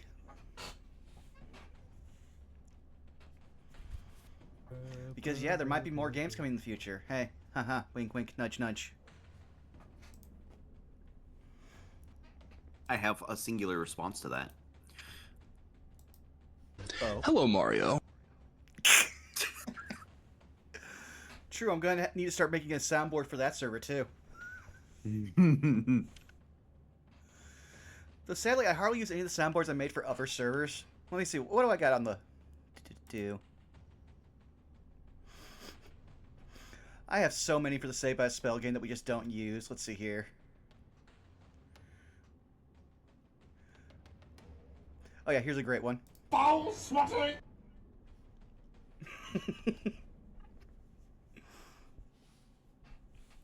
That's for the hand holding.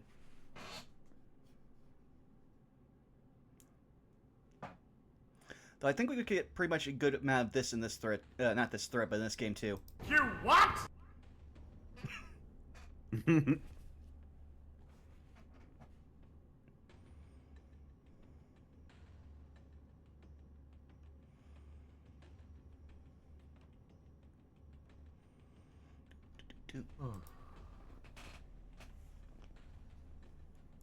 I'm back.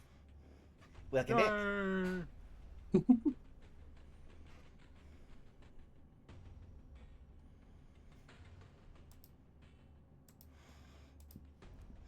I need to see if I still have it. 1 second.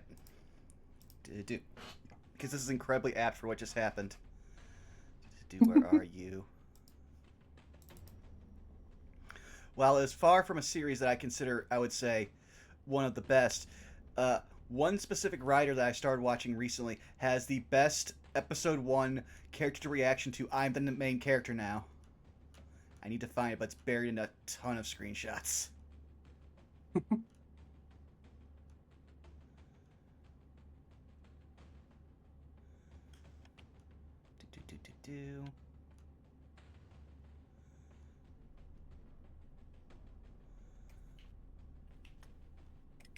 Here it is.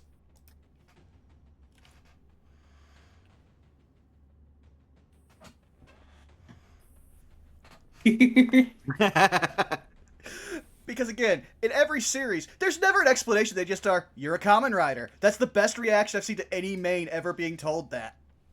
I'm Common Rider, apparently.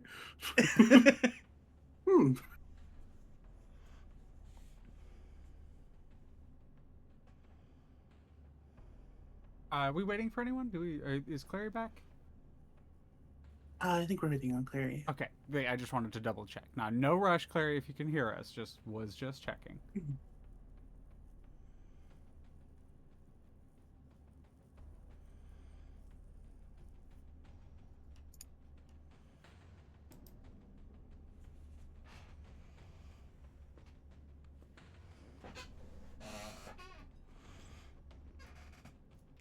But yeah, no, the funniest thing that like I want to say from earlier is just the idea of Spinner and Zeit sharing an apartment. That is an emergency waiting to happen. A bigger emergency than someone literally smashing through an apartment. I mean, I think it would lead to that and more. Good to know. Yeah, we're not. We sat down and came up with some like actual bullet points that are stable between the two of us, and let me see if I can find it here. But we came up with a very specific way to phrase how we work together. Where is it? There we go. Do. Oh yeah, how they work on the job. Surprisingly competent. Horrible workplace morale. HR violation in terms of snark. Yeah, so we're good heroes. Terrible coworkers. We really are inspired by Dispatch. Yeah. I just imagine the yes. That's right. All right. All right. All right. Swoop.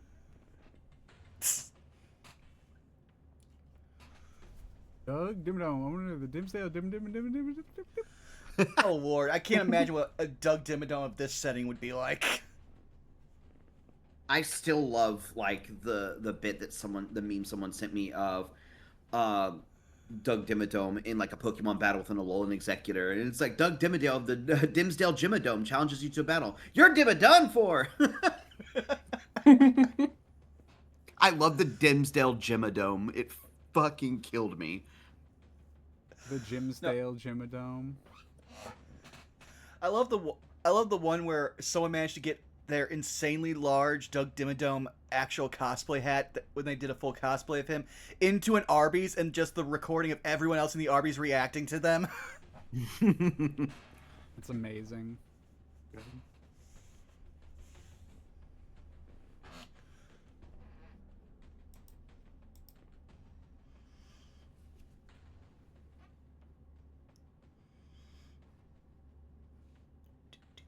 Do.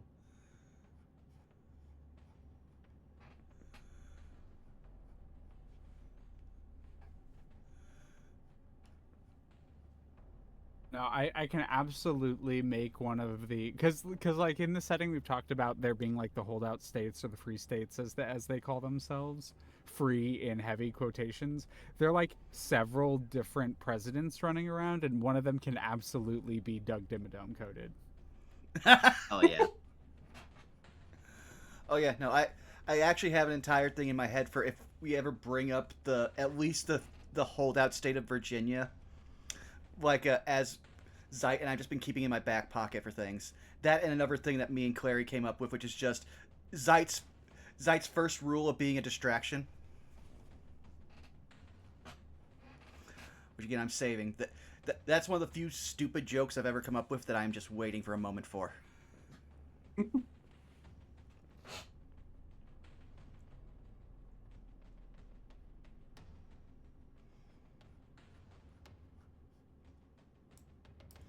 Hey guys, I'm back and I got a sick microwave hack for y'all. Did you know if you put your fork in the microwave, it makes lightning?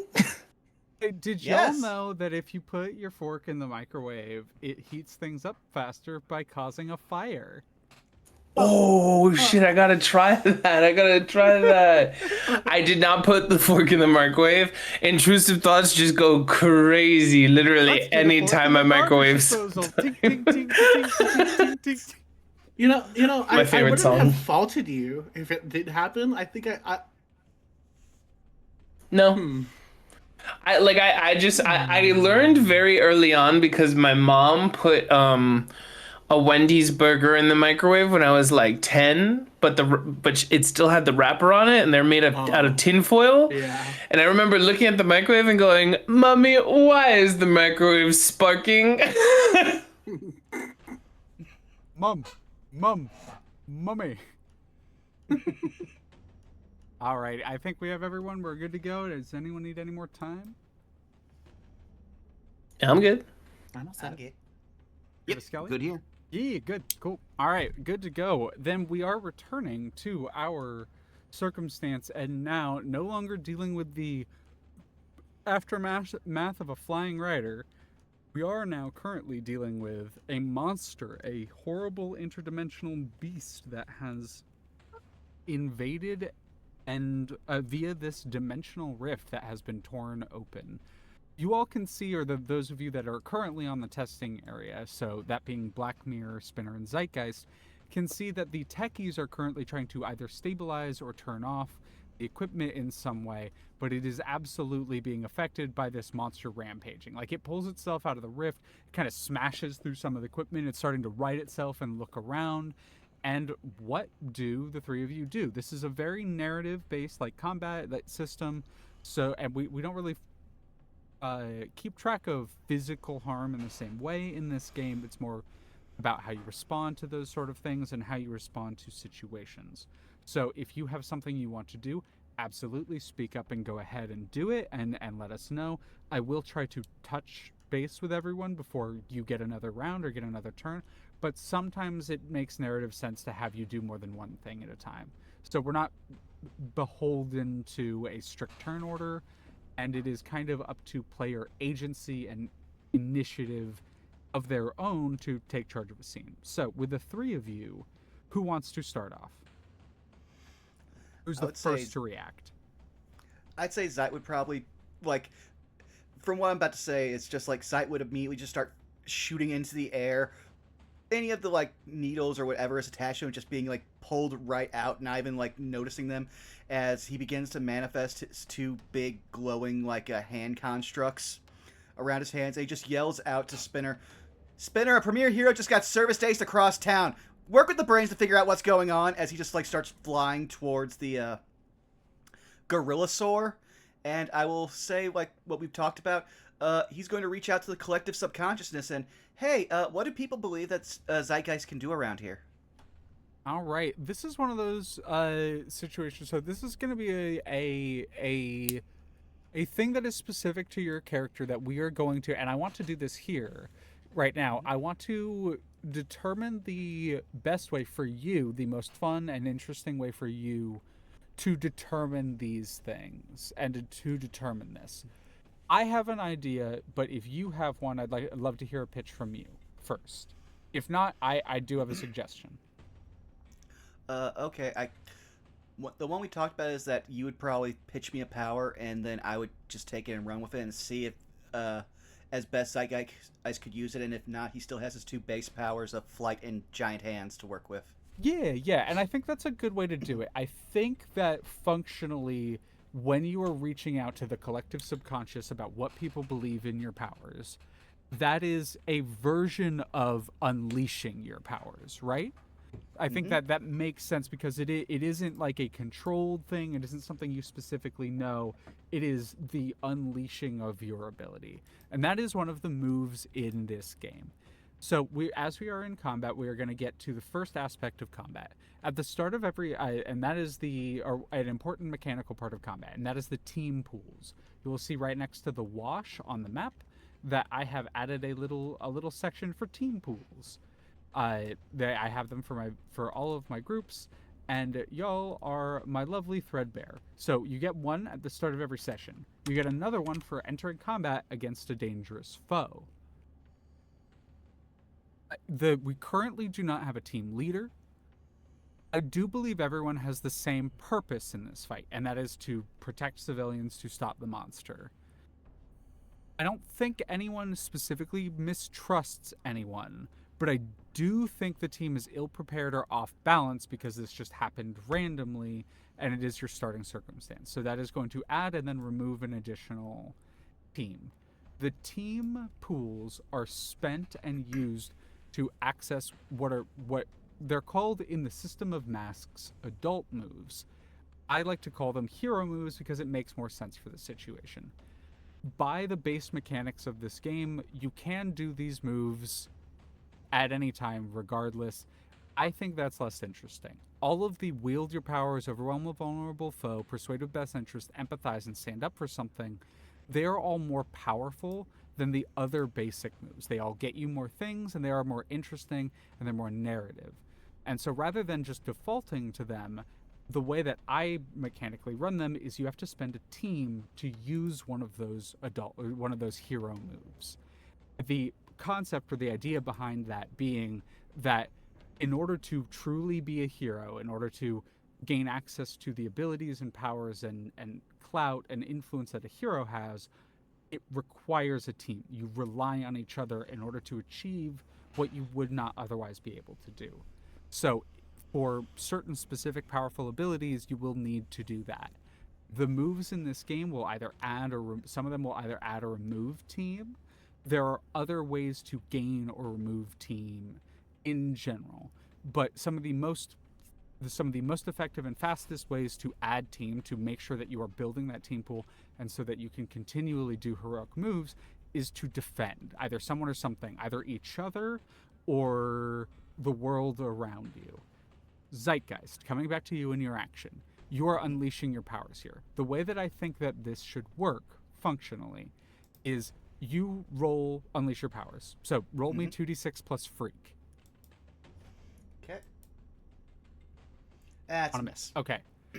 This is the way that I think this is going to function. I think the miss is just a miss as is. There are certain things that I'm able to do on a miss that add to the narrative or keep things moving forward. The things that I'm able to do on a miss are have a villain do a move, have a villain load up a powerful blow that someone is going to have to take, add a narrative complication, or I ask you how it goes.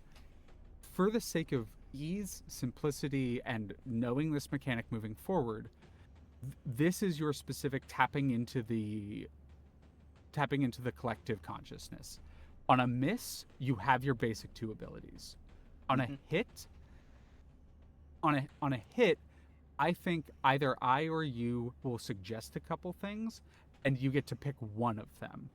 On a full hit, so on a 10 plus, then we discuss a couple things. I pick one, you suggest one, and you get access to both of those. Does that sound good? That sounds good. All right. In this case, however, you reach out to the collective consciousness, and do you have an idea of why it doesn't work? Is it like people are freaking out too much, or you're too far away from certain fans, you don't have a camera on you? What do you think the reason is that you don't gain additional powers here? I think it's more of that, again, this is mostly a suits area, so this is a large amount of more very isolated, insular, very isolated area. And also, a lot of people here are a lot more professional and probably older. Zeitgeist is basically like a mid-tier, like, YouTube celebrity, so people would know him around, but his following is very much stretched out across most of America, so if he's in, like, say, the Wash in this area where not a lot of people have, like, a more stable internet connection, probably don't know him as well. Probably don't know or see him do, like, powers on, like, interviews and stuff. So right now, they only really know what they could see from him whenever he's seen flying around and fighting, which is flying and his 2 fists. All right, and so that is just like determining your abilities. What do you do in this moment? The fist slowed up. You try to tap into this collective consciousness, and you just feel like a disconnect, right? The psychic almost weave or pattern or threads that connect everything across, humanity in the way that they sort of mentally connect with each other. It's too sparse here. You're not able to fully connect with your fans, the things that believe in you. But you are still able to act. You still have your fists. You still have your flight. Okay, well then. Seeing this and the fact that, again, like you said, he just saw them spike a rider tier, like, fighter across town. He's just going to make 2 big fists with that. He's going to fly up and just be like, I hate when I'm the punch fighter. And he is just now going to engage the enemy. Yeah, this is directly engage a threat. You are coming in. You are trying to fight back against it. So this is roll plus danger. Now, here's where I would ask you a question. Due to me being a star, I have the move stage fighting. Would you say there's enough people here to constitute an audience? I will say, yeah, sure. I will say that you have it. There is enough. I think the idea with stage fighting is if there are civilians able to watch the fight, then that counts, right? If you are, and I think that makes sense with your character, because if you are ever stuck in a situation where you're like fighting alone, or I will say if the audience is against you, right? Like, for example, if you are fighting and it's just like a bunch of villain henchmen, etc., that doesn't count as an audience. Mm-hmm. But yeah, But then I'll this use circumstance absolutely does. So rolling plus superior. Alrighty. Do-do-do-do. That's a full hit. Ooh, All right. baby. And now we have actually engaged in the combat.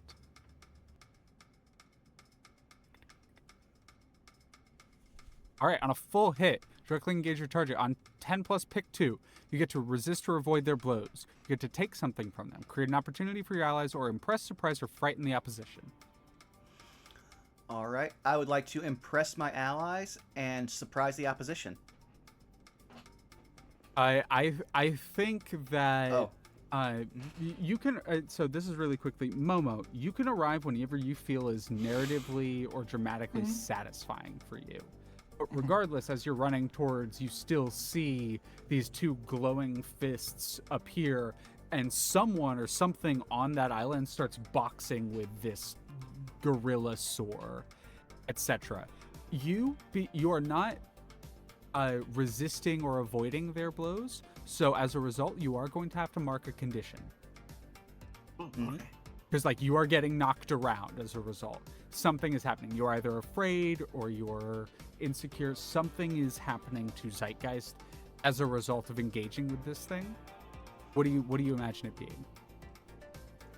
I would say that right now, knowing that he doesn't have connection to any other extra powers, I'll say he is insecure and mark that condition.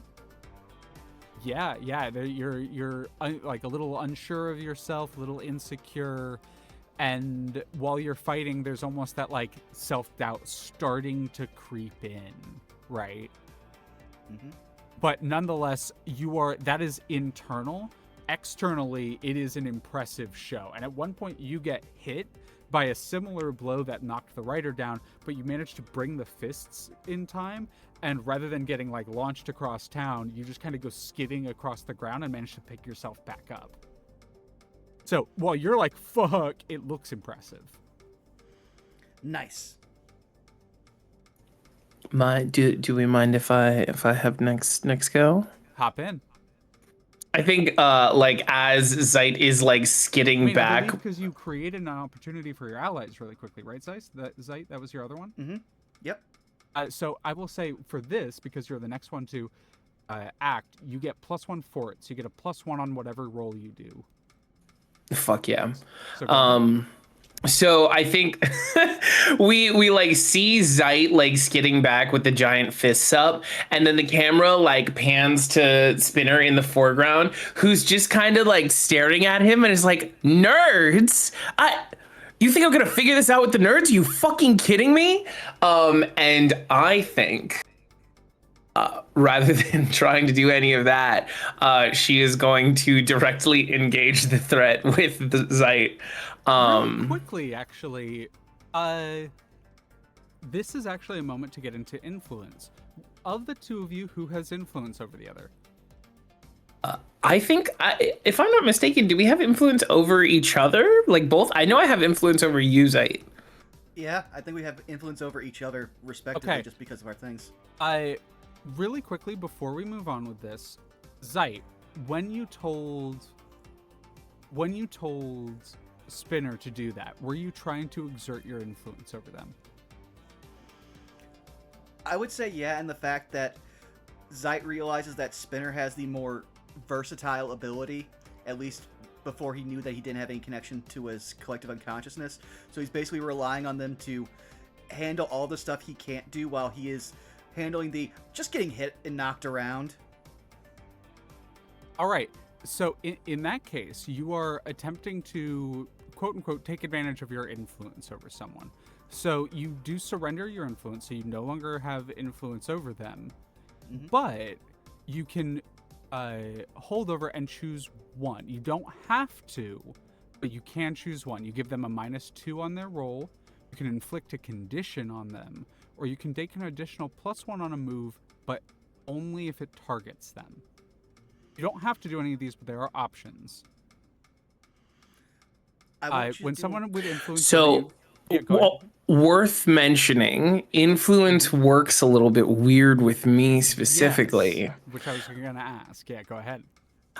So I cannot give influence to people who already have influence over me. That's first to note. And then normally, if other people would take influence over me, they would mark a potential or inflict condition. Taking advantage of influence that you already have over me, instead of choosing one option, you get to choose two. Ah. Now, before that would happen, you can choose to reject their influence. Would you like to? It sounds like you are, which is the reason why I interjected with this. Yeah, absolutely. I think it may normally I think Spinner would default to like I don't think she would have tried to help figure out the rift issue, but I think she would have like tried to save the scientists and stuff, so that they would be able to figure it out. But I think part of her doesn't like being lumped in with the quote unquote nerds, and also seeing Z.I.T do some cool shit. She's like, I want to do cool shit too. So what do you think the condition is that you are? Because I think regardless, a condition is marked. Am I correct with that? Like, does that make sense for a choice that would be made for taking advantage of influence? Don't want to take Sure. your... Yeah. No, that's fine. I think condition makes sense here. So between the two of you, what condition do you think Spinner takes here? Think angry. Does that make sense for you? Yeah, I was gonna say angry or it was funny. I was thinking hopeless, but not in the sense of like I don't believe I can get things done. More like Z.I.T being like, oh, she's fucking hopeless. Yeah, take hopeless. Take hopeless. I mean, the game is meant to be read in whatever way feels narratively satisfying. So you are attempting to reject someone's influence. So you now just roll me flat 2d6. Funny. I roll that at a -2. Oh, because of Because of your my influences? class. Yeah, because of your class, because of Nomad. Hell yeah. Woo! Okay. Yikerino. So you don't on a miss, the words hit you hard. So you mark a second condition, and I get to fuck with your labels. Oh my god. I have marked insecure. Insecure. Okay. I'm gonna say insecure. I'm gonna say your danger goes up by 1. And your I'm gonna say your danger goes up by 1 and your savior goes down by 1. Okay. You are wanting to get into the danger, you're not wanting to save the nerds. It makes sense. So question then: do I then do my original action, or do I? You can take so here's the thing about why I love that is because that is all narrative. You can still do whatever you want. It's just how it mentally affects you that we're arbitrating. I think it would be more. I think it would make more sense to continue building tension then, and I will have her do what she was initially going to do, especially since you've just yeah. I am going to directly engage this Gorillasaur. Up to your danger. I was like, it makes Yeah. sense. You wanted to get into danger. So I can directly engage. I would normally roll danger, but I have Littlest Space Bandit, which reads, when you directly engage a threat that underestimates you, roll plus superior instead of plus danger. DM, does this horrible Gorillasaur creature from another realm perhaps underestimate me? I think it underestimates literally everything right now. I think it is big apex predator that is seeking to just eat and destroy everything around. I think at the moment it's currently like picking up some of the equipment and like chewing on it. Oh, so fucking awesome. Absolutely, it is underestimating you. Alrighty, well, in that case, I will be rolling and I will add the forward from creating an opportunity. Hey, I got a hit. Alrighty, awesome. With a hit on that one, you get to pick one. Resist or avoid blows, take something, create an opportunity, or impress, surprise, or frighten.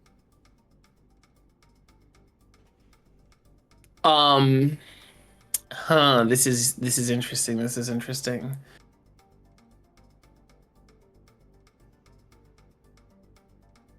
I think I'd like to create an opportunity. Actually, no, this actually sounds I think ideally Spinner was trying to create an opportunity for her allies. But instead, since I only get one, I think I'm going to resist or avoid the Gorillasaur's blows. And in my mind, it kind of plays out as exactly kind of what you're picturing.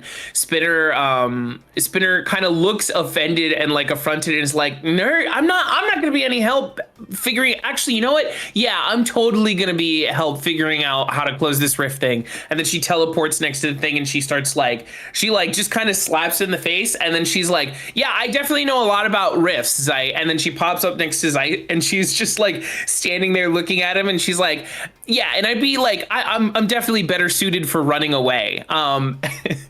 But she doesn't teleport, and then she goes, "Shit, fuck you. I didn't eat breakfast this morning." And then she teleports back to the monster and like gives it a knee. And this thing, it like keeps going. It's like someone really slow trying to slap a mosquito. It's like, "Rrr, rrr, rrr," and it's trying to smash you where you're, whoop, whoop, and you're like sassy comment to Zeit, whoop, sassy comment to Zeit as you're teleporting around it, and it is you haven't created an opportunity, but it is thoroughly distracted by you for this moment.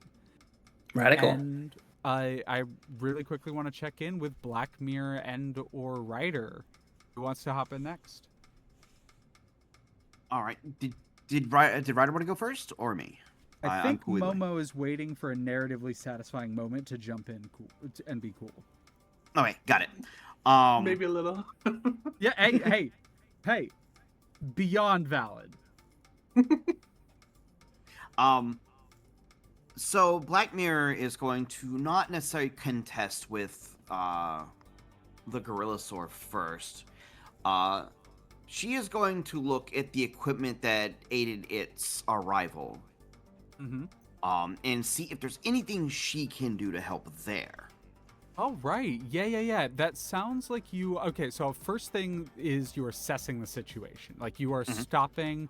They're dealing with it in the moment. They're resisting and avoiding blows. They're creating opportunities. They're impressing and surprising. Like, it is definitely focused on Zeit and Spinner at the moment. Like, thoroughly focused on them. So you have a moment to assess the situation. Roll plus superior.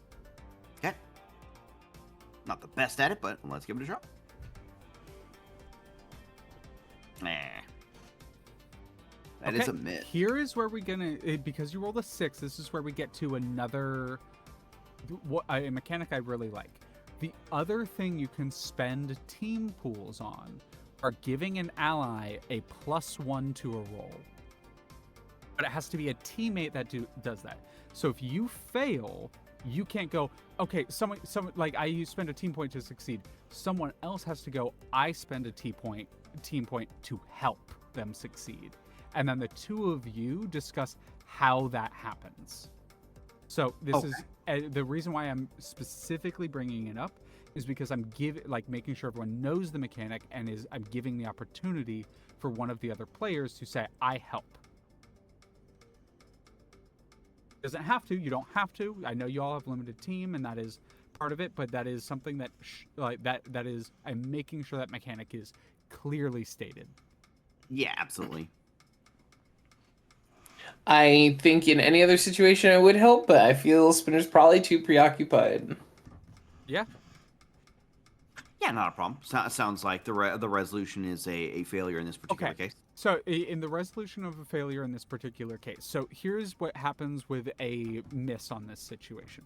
Regardless, and I just will really quickly scroll up, if you roll a miss, even if it is altered to succeed, you get experience. So you mark potential. So Zeitgeist, make sure to mark potential. Spinner, mark potential. Black Mirror, mark potential.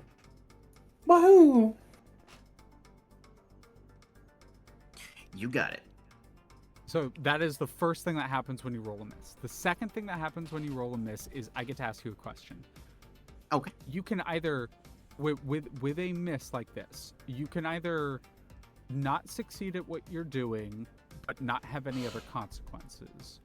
or you can make progress in what you're doing, but there will be major consequences. Or I think the most interesting one, and the one that I will often suggest, is you mark a condition. I'm down for that. I think interrupting her work would anger her. Yeah. And so it's less, you don't get to ask a question, but you don't necessarily fail. You just mark a condition. And the situation, you can still ask me any questions or anything basically about the situation. You don't get the assess the situation questions, but I'm happy to re-describe anything so you can figure out what it is that you want to do. So, but you mark a condition, get angry, and in the moment, what is it that you're trying to do or wanting to do? Currently, trying to figure out how like this machine can be rectified that allowed this thing through, whether to stabilize it, suck the thing back through, like cut the power to it if it looks like that may be the best course of action to keep more things coming through. Okay, so the way that I think that this would... This is just really quickly. Are you Oh, yeah, this is a good question to ask here. Are you trying to use your powers to do so? Or are you trying to just be clever and assess the, like we've already discussed, or are you trying to just be clever and use your surroundings and your ingenuity to solve the situation? It would be the latter in this case for now. If it looks like her powers might be able to solve the situation once she like figures out the main cause, she'll start using them. But for the moment, it's just current know-how and her looking over things. Got it. Current know-how and looking over things. Okay, so with you marking condition, that's a failure. The assess the situation. I will give you a choice here. The situation has grown kind of dangerous. They're fighting really near the equipment, and you get to make a choice here. Is I will let you reassess the situation. So roll assess the situation again, and the only risk being, on failure, there's more potential consequences, or because of the danger of the situation, you're wanting to help out, you would, I will ask you to defend here, because I think defend is always a good basic default action, because in some way you are either protecting civilians, protecting equipment, or protecting your allies. And so I think here is like, okay, you're trying to find a way, there's nothing immediately stands out, and you can either take the time to try to find a way and like intentionally not engage with whatever's happening to try to find the answer you're looking for, or because of the threat, you can defend and then reattempt later. What do you want to do? I think the defend option may be good because I'm sure there's still scientists in the area. Yeah, absolutely. I'll try that. So roll me plus savior. Okay. Oh, there we go. That's a hit. On a 7 to 9, it costs you. You expose yourself to danger or escalate the situation. So you do get to add. So you do get to. On a hit, you get keep them safe and choose one. So this is a hit. So you choose one. You get to add a team to the team pool, which is always good. You get to take influence over someone you protect, which would, I would say, in this situation, would be any of the potential NPCs that you've interacted with. So it could be the head of the science, like the science individual that you've interacted with. It could be an NPC. Like if this is a situation where you go like, okay, I want to protect an NPC and then I want them to come back up later, and then we talk about what that looks like. Or it would be one of the allies. And for taking influence over someone you protect, if you say, okay, I want to protect like the fellow heroes, I'm gonna have them volunteer who you think they like, who you gain influence over and who you protect actively. Okay. So it's your choice here. Who do you think you, and that is only if you pick take influence. And then the last one is you can clear a condition. I will. I think influence on, is the lead scientist still there?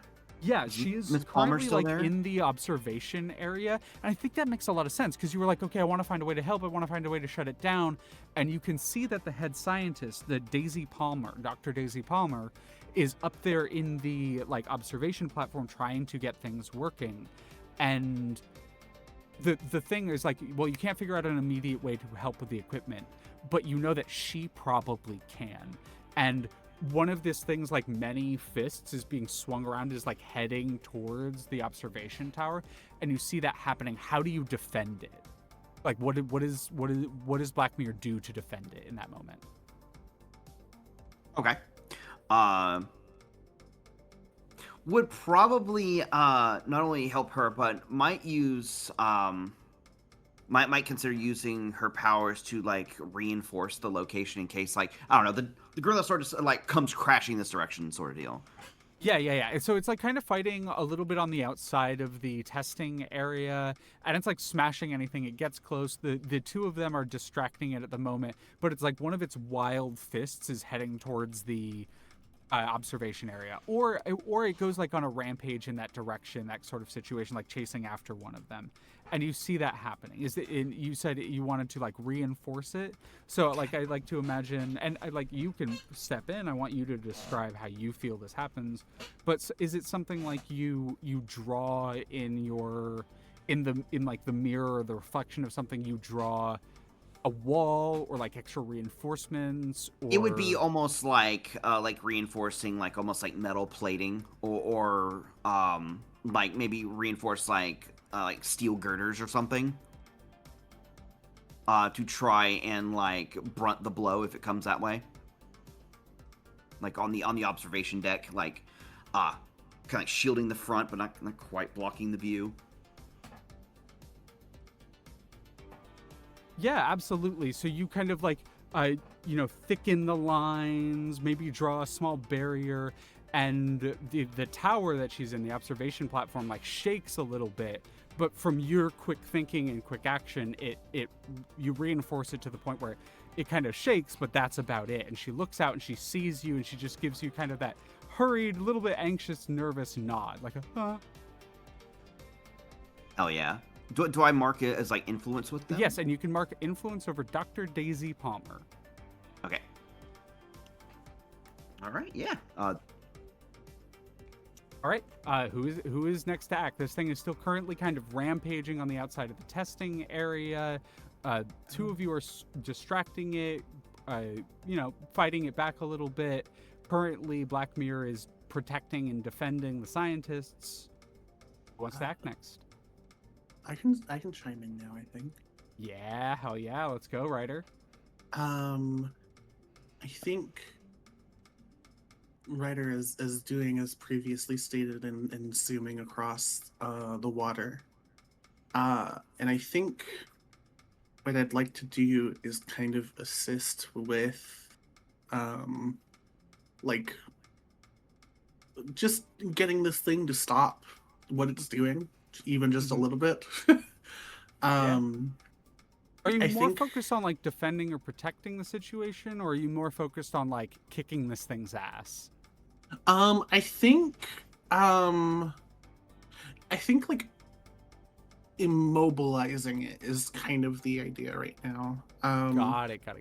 Like creating opportunity, but also just like stopping more of its immediate bullshit is definitely more ideal, so that we have less to worry about when it comes to dealing with the other problems. So I'll give you a choice. You can either choose to directly engage your target, which one of the options you can pick on a hit is create an opportunity, or this can be one of our first team moves, is one of our first adult moves, aka hero moves that we're calling in our game, or you can wield your powers. And one of the options that you can pick on wielding your powers is neutralize an opponent or threat, at least for now.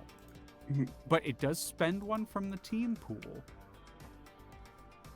And you would have to kind of discuss with the party, like come up together with how you kind of team up with the others that are engaging it to do that.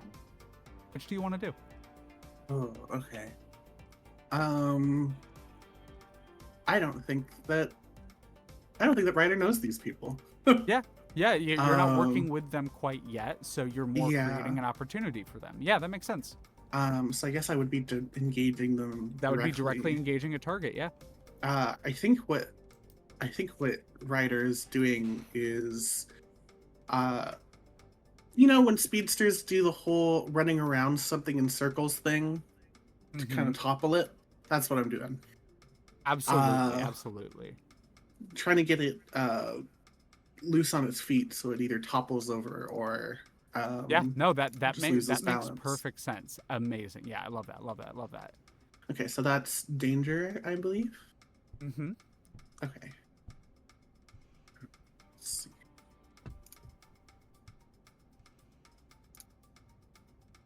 Oh. Okay. So on a miss, you get hit. So here, and because you're directly engaging, here's what happens. Mhm. You can either choose to take a powerful blow, which is a mechanic and it is part of the game in some way. You can mark a condition, and I adjust your labels, or someone can defend. Okay. Hmm. So the defend would be someone else being like, I want to defend. Otherwise, it's you choosing to take a powerful blow or mark a condition. And it's not necessarily that you don't succeed here. Like, you do arrive, you do the speed thing. It doesn't specifically create an opportunity, and I want to know, in your opinion, from your perspective, what you think happens here.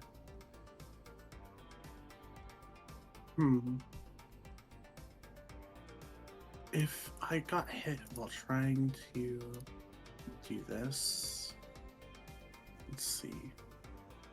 Because with directly engage a target on a full hit, so on a 10 plus, you trade blows, but you pick 2. On a hit, you just trade blows, you pick 1. On a miss, you get hit, but it doesn't necessarily mean you don't trade blows or anything. You just don't get a specific benefit from it. So like, you can still, it's still like you hitting it or still you doing the thing you did. It's just in some way it gets one over on you, and it's whether it doesn't have to be your failure, right? It could be a bad luck circumstance kind of thing. Can I defend? Yeah, and this is exactly what that's for. And I want the two of you then to describe what this looks like. So Momo, Ryder speedsters onto the scene and is like running circles in it. I imagine this thing does kind of like, it slams its hand on the ground and does like a big sweep towards you, and it's in the direction you're running, something like that. What does it look like? Like you running towards it? Do the two of you team up in some way to defend? Or I think before anything, actually, we should figure out how effective this defense is. So yeah, especially since I got currently have a -3. Roll savior.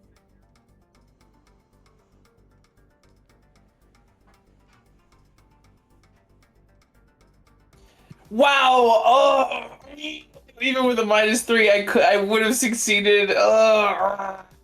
Okay. Hey, this happens. So I'm gonna say, I'm gonna say this goes. Hey, Momo, you don't have to worry about that anymore. Claire, Oopsie. do you want to take a powerful blow? And there is no defend option here because you were the one defending.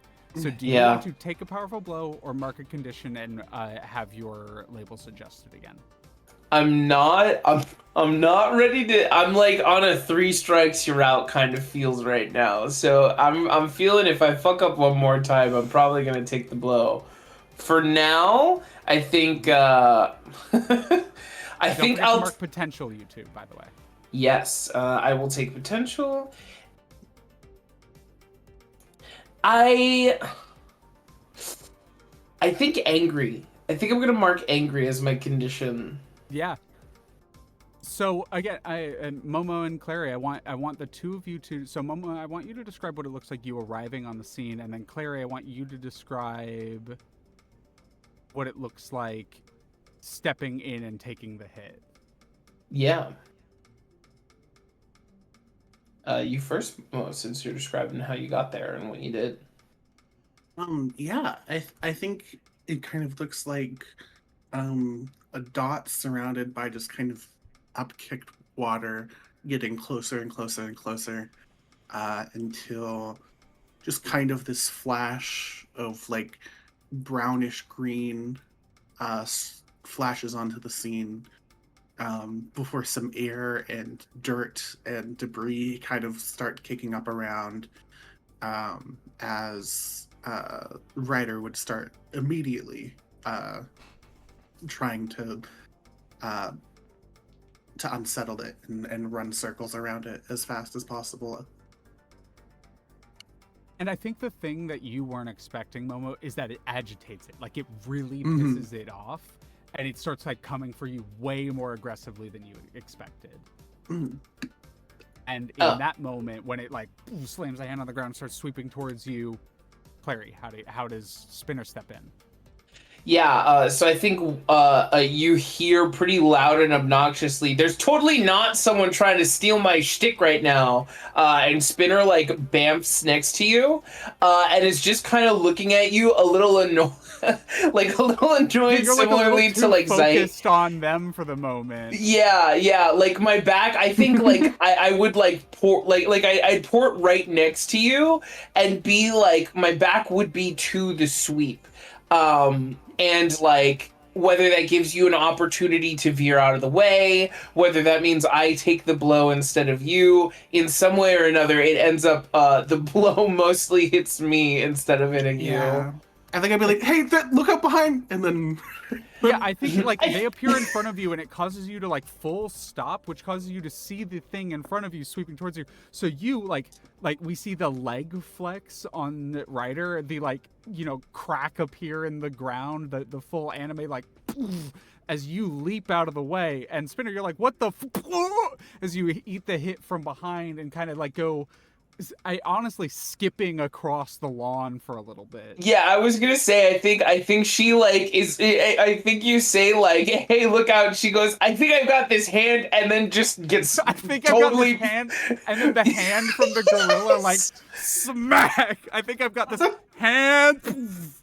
Yeah, and then just, like, fully, like, cratering every so often against the ground, and then, like, skidding across the ground, like, some Hell yeah. X amount of feet away.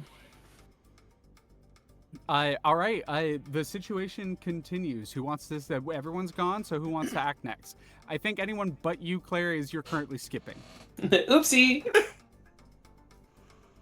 You mean skipping, like, happily through, like, a garden or, like, a flower of fields, right? Through the window. All right. Zeit, Black Mirror, and Ryder.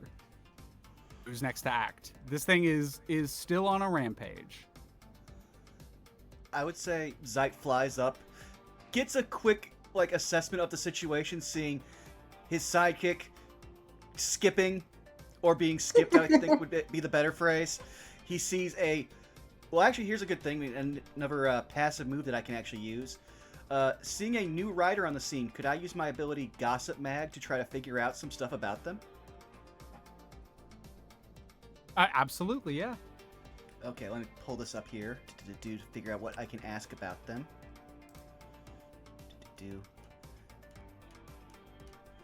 Okay, do Gossip Mag.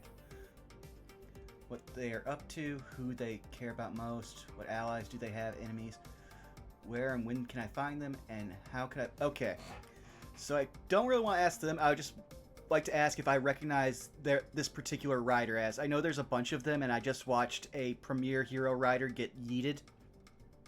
So I recognize this particular flavor of rider. So what are the mechanics around this move? Okay, let me see here. Because I forgot. I think I do actually have to roll. Ahem. Oh, yeah. Yeah, I'm pretty sure this is a Pierce the Mask roll. Okay. When you tap into the gossip and rumor of the celebrity industry for information on an important city figure, roll plus superior. On a hit, you can ask the GM a question, and on a 10+, you can ask 3. On a 7 to 9, ask 1. Yeah. That's actually not a passive move. That's an active move. That's something you get to... That is a unique ability that you get. So tapping into the gossip is not something that most anyone can do. It's not on a basic move. So that is a unique thing that you can do. That's an active move. That's that you have. So as it says in there, roll superior. Okay. I'm just re-adding that to my sheet. At 6. That is a 6. What does it say anything on a miss? No, just the amount of questions I can ask. Okay. In that case, I am going to once again threaten a powerful blow because I think the situation has been escalating to a point where I don't think there's a condition here for missing this one because it is just your information and that kind of thing and what you have kind of offhand. And I think this really fits for you, for you, Momo and Holly. You've never seen this writer before. Okie dokie. Like this writer does not really ring a bell. It is not something that you would have really heard about. You can I will say, like, bare minimum, you recognize it's a writer, but that's about it. And I think that while you're kind of assessing the situation, it's not a powerful blow directed at you, but a powerful blow is currently being directed towards, I'm going to say the scientists. I'm going to threaten the civilians. Oh, no. Okay. Yeah. Also, quick cut in. I'm so sorry. DM, did you ever adjust my labels? I did not adjust your labels. Let me do that for you really quick. Thank you. Who else would like to step in and or do something? So currently right now I'm threatening a powerful blow. Here's what happens if you take the powerful blow, as there are a few different things that happen, like, you know, there's a bunch of negatives that can potentially happen when you take a powerful blow. But the aspect of a powerful blow that is good is on a miss. Like, on a hit there's negatives, but on a miss with a powerful blow, you actually mark potential, you weather the blow, you stand strong, there are no other negatives. On a defend, it's kind of the opposite. So there are different consequences for which one you pick. It's either consequences for you, consequences for the situation.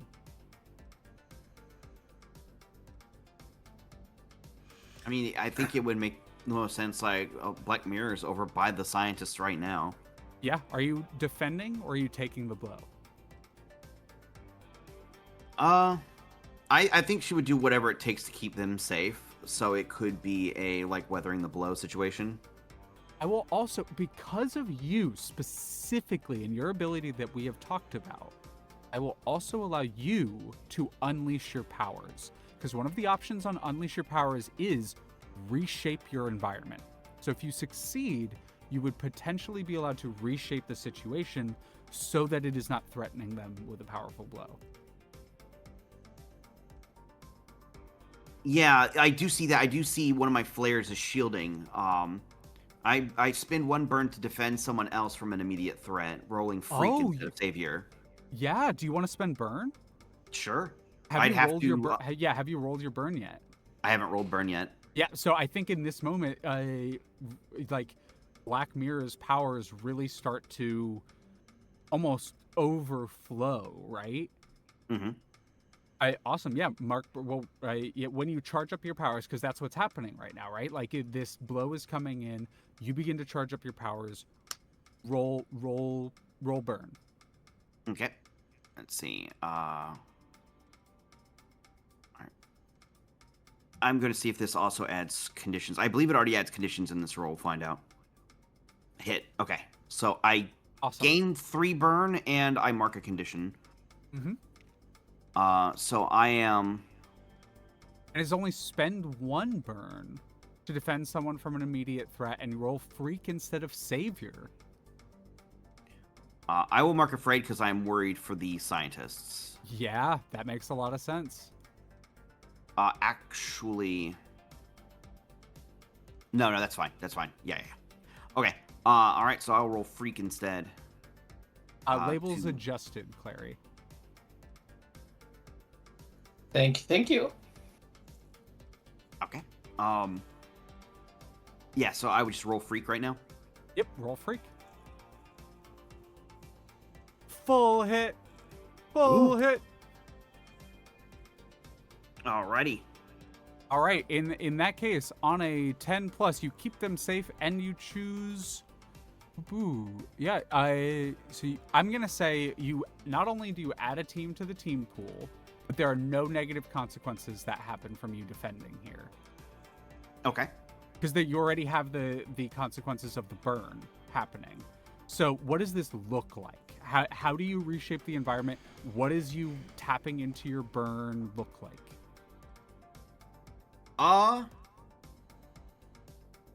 It would be her like tapping full power is from her belt. She would pull rather than using her phone, she would pull like a perfectly reflective like black slate. And like right like it's like almost like curling level of polished. Like it's like perfect polished.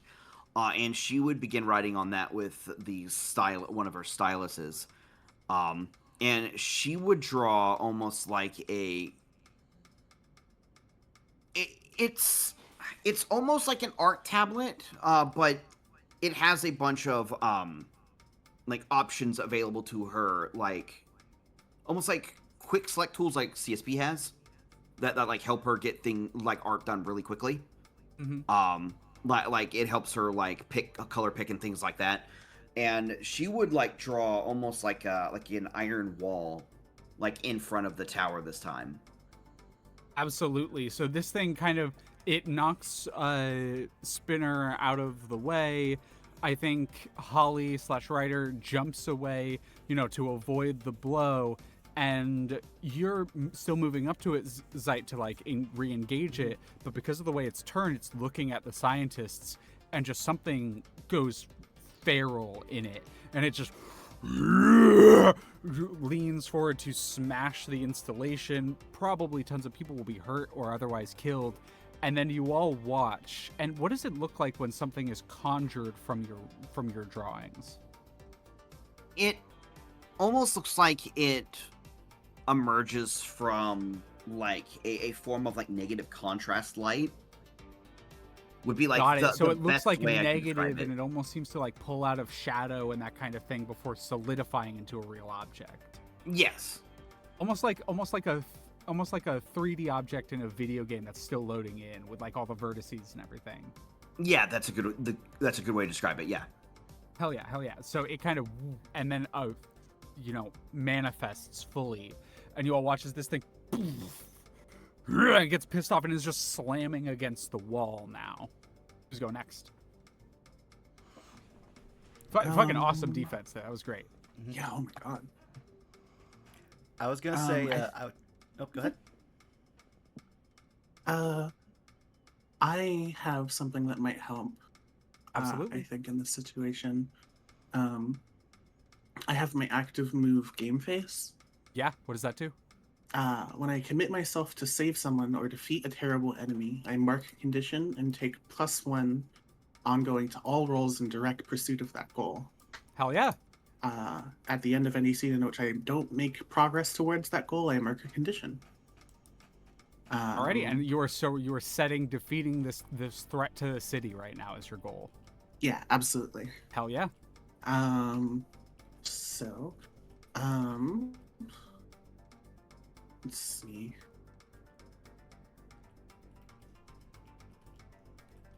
I think.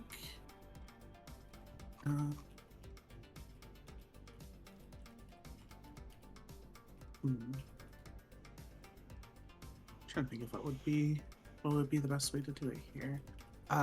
When I use my action here, does that mean that I roll with the stat aligned with it to do something? What does it say specifically for that? It says that the label is danger. But it also just gives me a little buff for anything. Yeah, I so think that one's a passive. Yeah, that's a passive. So it is still a danger roll. It is still like your normal roll, like moves, but it augments that. So you decide a thing and you get a bonus. Okay, so it's just a +1 to everything I do moving forward. So it's just a +1 to anything you do while against this thing. The risk of that is if it gets away and you're not constantly pursuing it, you mark conditions. But for this is a tester comment and everything. It makes sense, right? We know we are going to defeat this thing. Yeah. So, I think I think the way that Holly views this right now is the need to save everyone, not only here but also back at home. After seeing everything, and that's probably what's stuck in her mind. So I think I would probably do something with a savior role. Okay, yeah. So Um, so here actually really quickly reading that. So I do think it is an active move actually because you Okay. actively decide when to start using this +1 ongoing. And it is Okay. all rolls. So now that you've decided that, you can do any of the normal things you would otherwise want to do. Unleash your Mhm, powers, directly engage, wield their powers, overwhelm a vulnerable foe. I would say mhm. currently it's not vulnerable yet. So if you wanted to try to make it vulnerable, that would be directly engaging or wielding your powers in some way. Okay. Um, yeah. Let's see. Um, hmm. The other option I'll give you is provoking someone is a move that is on superior, Mhm. and one of the options on that is on a 7 to 9, they err, you gain a critical opportunity, which I would say counts as making a foe vulnerable. Okay. Let's Because you see. can provoke anything, right? Like you're taunting it in some capacity. That is a Mhm. method of doing that. Okay. Um, So that is just an option. Like it is, of course, you and yeah. how I think you I'll. feel. You decide. You respond to this. Yeah. Let's see. Let me make sure I look at how this this functions still. Um.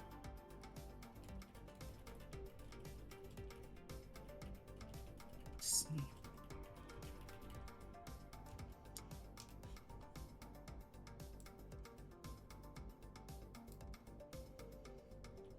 Hmm. Sorry. No, I'm trying you're all to assess you're all good. everything. So just I wanna ask just to make sure Hmm. what is it that you're intending or trying to do here? Um, definitely just trying to protect everyone. Protect Whether that everyone? mean whether Okay. that we're, I think the way that protecting everyone is viewed in Ryder's mind right now is by dealing with this threat, probably. Um, Yeah, yeah, that makes sense. Honestly, I think it would also make sense if you're trying to defend or protect, like you're trying to deal with this thing, mhm. and I guess with the idea of defending or protecting, are you trying to deal with this thing as quickly as possible, or defend and protect the other allies that are here while they deal with it? Because that's the like diametric difference here. Mhm. Um, So you more focused on engaging with it yourself, or defending your allies as they engage with it? um,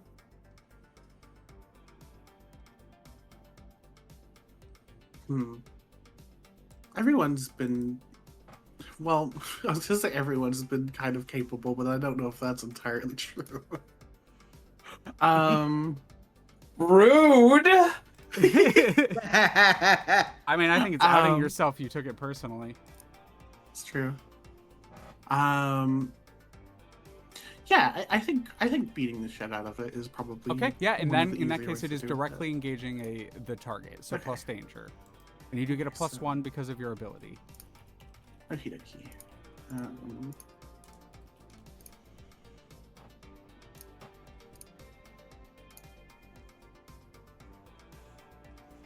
Sick. Full hit, hell yeah. So on a 10 plus, pick 2. So you get to resist or avoid blows, take something from them, create an opportunity, or impress, surprise, or frighten. Probably resist and create, but it's up to you. Mhm.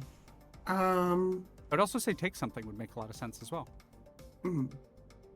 I mean, it's a big dinosaur monkey.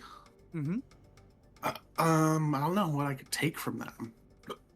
The way you could take is like, because the way that this game is done is it's very much interpretive.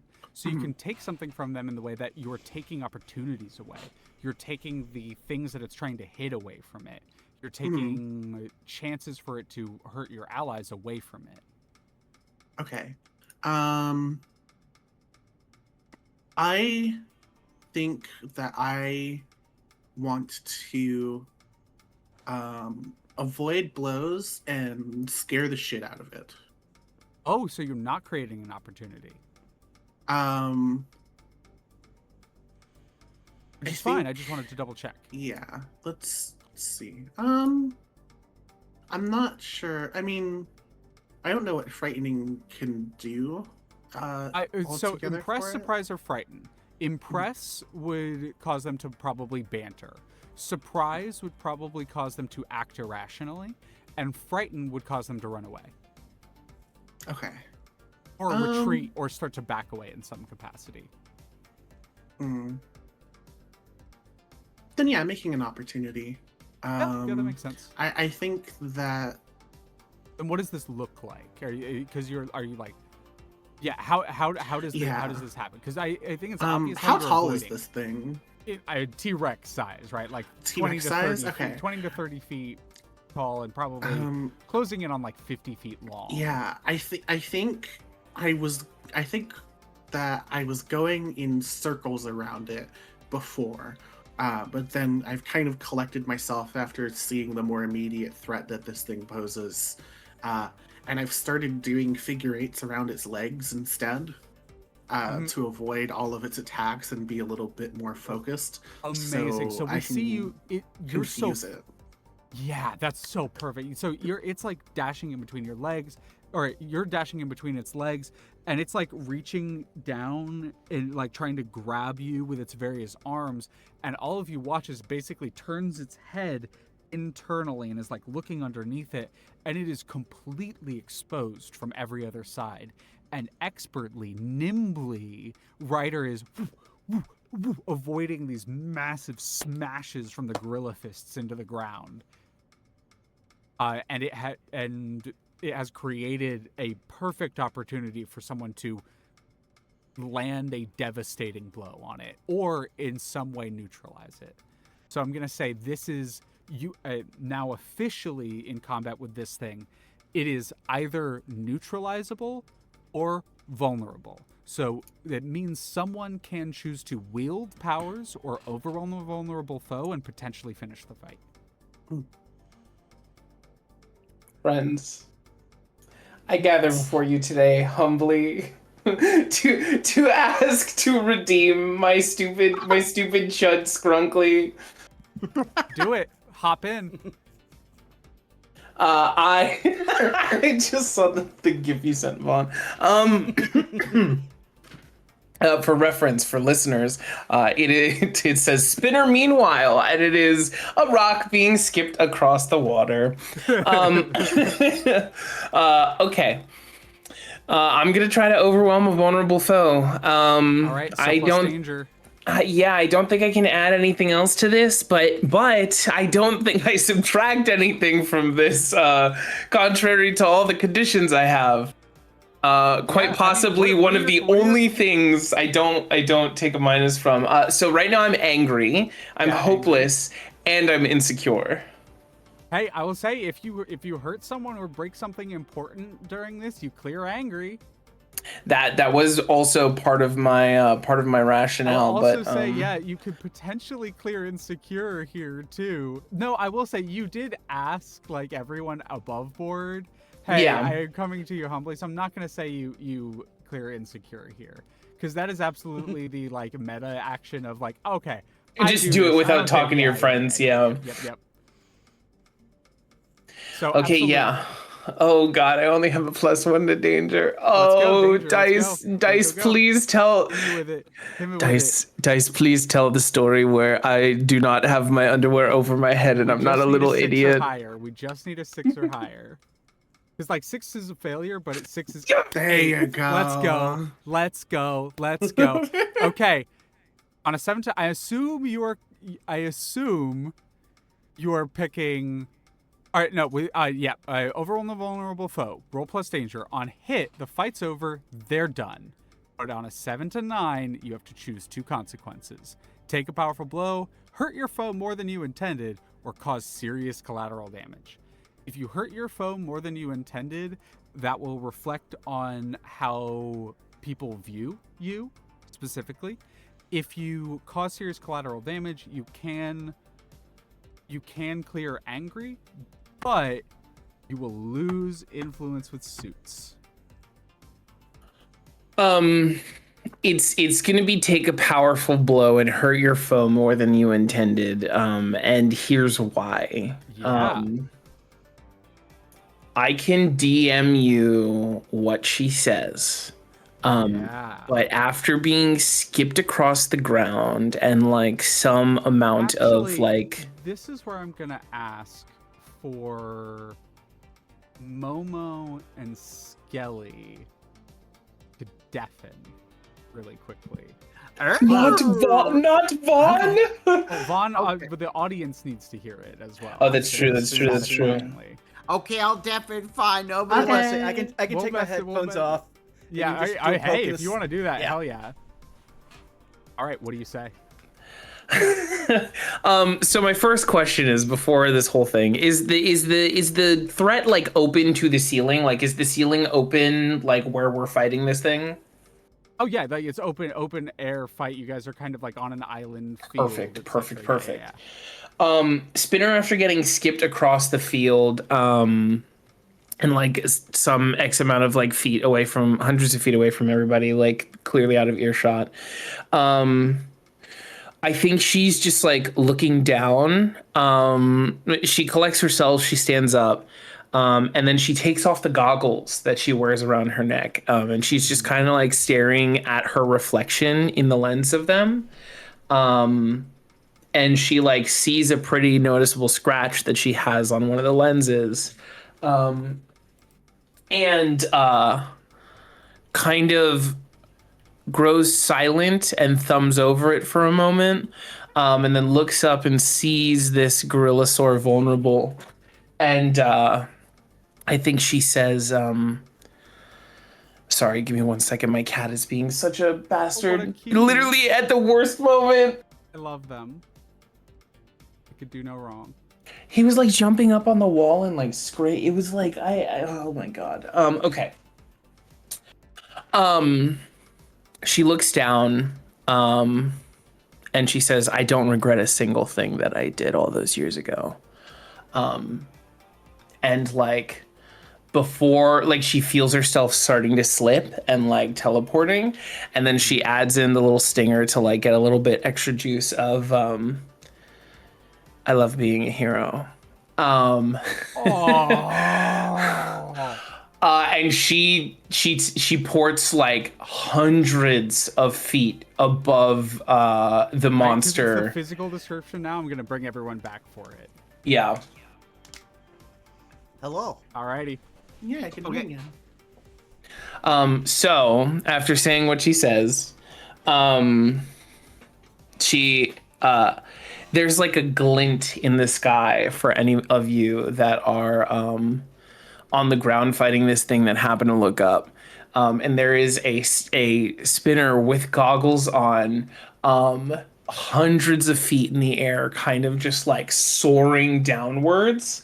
And like right before like the moment of impact where she would hit this thing going like straight down, she mutters something along the lines of like, this is definitely not going to hurt. And she ports but keeps her momentum, and starts going horizontal instead of vertically, and like flies past this thing in like a like Captain Falcon-esque like knee pose. And I think she gets like, she hits terminal velocity and she's going fast enough that like, I think she like literally just soars through the like I bottom was gonna half say, of this I thing's literally jaw. think she just blows it like out from one end to the other, just explosion, full Pacific Rim kaiju, just gore all over the island. Yeah, no, 1,000,000%. But then I think the aftermath of that is that she just like has no way to comfortably stop herself, and she just kind of flies through and then just like slams again into the field and like skips and rolls a little bit I was before gonna say, she's just we like, see you skipping once again, and I'm gonna have you take a powerful blow. So roll me plus conditions. yes, absolutely. Hey, I have a lot of those. Yeah, that's not great for this roll. Uh-oh. Uh-oh. Oh! So, on a 10 plus, choose one. You must remove yourself from the situation, you lose control of yourself or your powers in a terrible way, or 2 options from the 7 to 9 list. I think a 10 plus is perfect. I'm going to remove myself from the situation. I think she's like, Pass out, yeah. yeah, I think she like important to know about Spinner. She's very good at teleporting, and she's gained like her powers have lent her an extra bit of like durability, like past normal humanity. But she is by no means like super strong or super durable. I think she's just because superheroes have extra durability and strength doesn't like there's still a scaling to that, right? There's still right. like a variety between them. And I think she's like on the more frail end of that. And I think she's probably like entirely dislocated her knee, broken her leg, and maybe a rib, and she's just like Yamcha posing in the field. I think we see you like trying to get up the hazy vision from your vision, and we see the portal starting to stabilize a little bit. And then, go ahead. Yeah, and like just through her goggles on to protect her from like the wind buffer while she was falling. She just kind of like looks out, and she's just like, I didn't let the kid show me up, and she just passes out. You pass out, and the last thing you see is in the middle of that portal that had opened up and is now currently being stabilized, a triangle cuts out of it, like a perfectly shaped triangle cuts out of it, almost splitting and then opening like a triangular shaped door before 6 to 8 individuals in like blue and white attire, and they're like full suited out, full like get out with like big poofy probably military looking equipment. They have like riot masks on and shields. They have these what look like shock batons, etc., and they all like plastered on the shields, plastered on their equipment, plastered on the helmet and on the body armor that they're wearing. It says ID and I on it. And these individuals come out, so some of them would like almost look like vacuum things begin to move towards the kaiju, and one of them, still with the helmet on, kind of very obviously ranking higher because they have the little medals and sort of additional patches and pins and that kind of thing all over the armor. They look around and go, "This dimension is now under the purview of the IDNI. Anyone who doesn't submit to our jurisdiction will be facing our consequences." How do you all respond? I would say Zeitgeist, while still hovering above everyone, just turns and looks at the new rider on the scene and looks at Black Mirror and goes, "Does anyone understand what that is?" How much would Black Mirror know about this group? Ooh. Roll me and assess the situation. Can I do that too? Yeah, anyone who'd like can roll me and assess the situation. Okay. Even me? Wow. I'll say even you, because like in that last moment you would have seen it happening. Oh shit. Okay. Wow. That was fully a joke, but hell yeah. There's a 10. It's a 10? An 8. That's an 8. So normally with assess the 13. situation, there's the specific set of questions you ask from. In this circumstance, because I think this is a good way to arbitrate this, I'm going to give, and it doesn't have to be from the list. So Black Mirror and Ryder, both of you get to ask me one question. Spinner and Zeitgeist, and this makes so much sense. Spinner and Zeitgeist, you both get to ask me 2. And it can be in any order, so like whoever can go first. But who would like to ask the first question? What is S.U.I.T.S common operandi when interacting with these individuals? S.U.I.T.S has never specifically interacted with these individuals. So your knowledge of them this is unforeseen in that capacity. There's no procedure here as far as people know. S.U.I.T.S has never really supported a military in any specific way. Militant operations, organized like military or violence, is something that S.U.I.T.S specifically seeks to stop, actually. Like, S.U.I.T.S are combat capable a lot of the time, but it's usually only to engage with others who are being aggressors a lot of the time. There aren't that many superheroes who function on an aggressive basis. There are a few, people are different, and maybe in some other cities it's like that. But an organization like this is diametrically opposed to how S.U.I.T.S operates. Especially with like the like S.U.I.T.S protect their identities, but the fact that every single person here is masked and are like behind an organization that they are using it's almost like, and I think this kind of fits, they're almost like a black mirror of how S.U.I.T.S operates.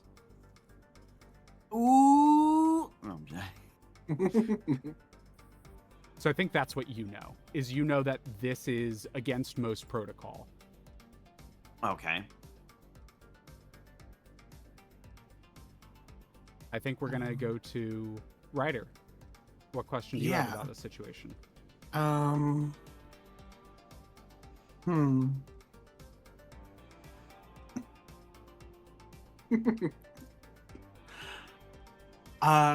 like this last question here. Yeah. How could we best end this quickly? How could you best end this quickly? So the circumstance that you are currently in, the best way to end it quickly would be to exit, like to get everyone here out. This is a very clearly capable militant organization, and this is very clearly an invasion of some kind. There are still civilians around, there's still scientists around. While you guys even might be able to fight them and beat them potentially here, that is not the best way to end this situation quickly. The best way to end this situation quickly is to retreat, get everyone to safety, and then reassess how to deal with it at S.U.I.T.S, like the HQ proper.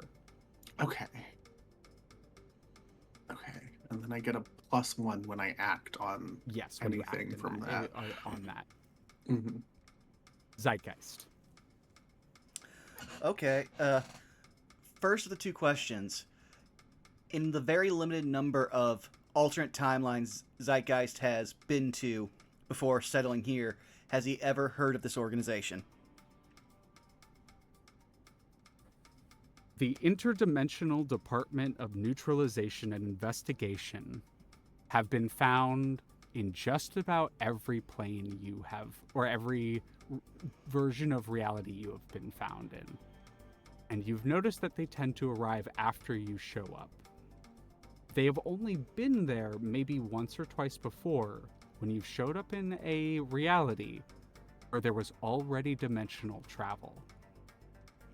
These are time cops. And then my only other question would be, on the whole of whatever he saw them act, how close to a capitalistic or fascist mindset do they carry themselves as? They operate under a single individual, the director of the IDNI, known as Polar Ice. Yeah, that guy sounds good. Yeah, they and just I don't feel like I need to spell it out, but any organization that operates on under a single individual is inherently fascist. Okay, do I gain anything off of that knowledge just for future roll?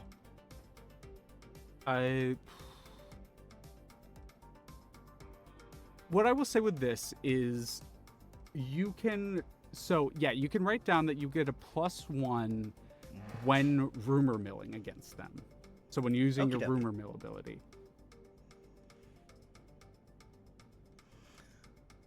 Clary. All right, those are my questions. Okay, Spinner. Oh man. Okay. First question is going to be who or what is in greatest danger? You and Zeit. I hate it when you tell me things that I know Potentially already. Daisy Palmer and Black Mirror are also at risk here. You don't know about... You're not 100% sure about the writer that showed up. You don't know too much about them. But potentially Black Mirror, that you've seen their abilities. They function in a weird sort of reality bending way. And these guys are bad news. They've been after you for a while now. My second question. It's going to be something along the lines of like some modified version of like who here is most vulnerable to Well, me. I mean, So like I was saying, normally it's the assess the situation is you get to ask these questions. For this one in particular, you can ask any questions. yeah, so I think my question is going to be like, what are they most vulnerable to? Like, do they seem to have any like immediate weaknesses looking at them? Do they seem to be Are you like, talking in like a physical way or a infrastructural way? I don't think it would make sense for Spinner to know any infrastructural way. So I think I'm asking like purely physical, like just looking at them. Like, is there anything she's sussing out that it's like, oh, we could take advantage against this? Individually, they're not strong. Like you do not imagine, because of the equipment they're wearing, you do not imagine that any of these individuals are specifically like super, like some of them might have a superpower, so you don't actually know. But judging from the way that they're behaving, the way that they're organizing, and the equipment they have on, individually, they themselves are not strong. It's in a group that they're scary. Cool. Yeah. And then I pass out. And then that's the last thing you see before passing out. What do you all do? At that point, I would say Zeitgeist would just turn to, again, Ryder, and then the Black Mirror just go, alright, I'm gonna leave the civilians to you guys. 1 second. And he's just gonna start hovering down towards these guys. And then he's just going to start, he's going to use the fact that, one of his only actual innate powers from his cowl is to create facsimiles of reality, which basically for a very short period of time, he creates an illusion that can fool the senses. And so now, his hands are currently glowing with an energy akin to Miss Marvel. He's not even messing around with the energy constructs. He's letting his eyes radiate as well, and he's just going to look down and go, counter offer. You go back through your portal and don't come back, and I don't send you back. This one looks up at you. Roll. This is definitely provoking someone, right? Mm-hmm. So roll me plus superior. Okie dokie. Oh, that's a miss. All right. On a 7 to 9, they can instead choose one. On a 10 plus, they rise to the bait and do what you want. So on a miss, they're gonna just do what I think they would do. So one of them looks up at you, reaches up and presses a button on the side of the helmet. One of the targets acquired. This is the right plane. All right, everyone spread out. We'll be establishing bases. And a few of them reach up and like press some buttons on their armbands and go invisible. Oh, No. They went invisible, these fucking cowards. Oh, I wish I was awake and could kill them. Oh. That one that does press the button and then gave that order and then looks up at you. We'll be in touch. And then begins to turn around and walk through with the non-invisible ones left. Those ones like lift up the shields and batons protecting that commander type, who just turns full ass showing back to you and walks through the portal again. oh. I want to blitz him so bad. The other soldiers are like holding up the shields, like batons at the ready, one by one. Do any of you blitz before they all leave? Uh, are they just all leaving? Some of them went invisible. You don't necessarily know where the invisible ones went, but that the commander and some of the ones said, this is the right plane, target acquired. We'll be establishing forward bases here, and then turned around. Oh, what do I want to do? Oh,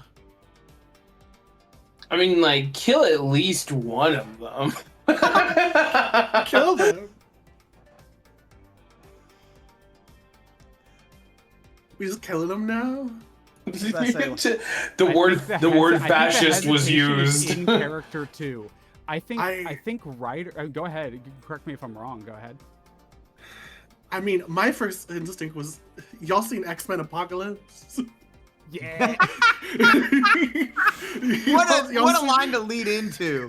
Y'all see that Quicksilver scene? My instinct was to get everyone out of there as fast as possible.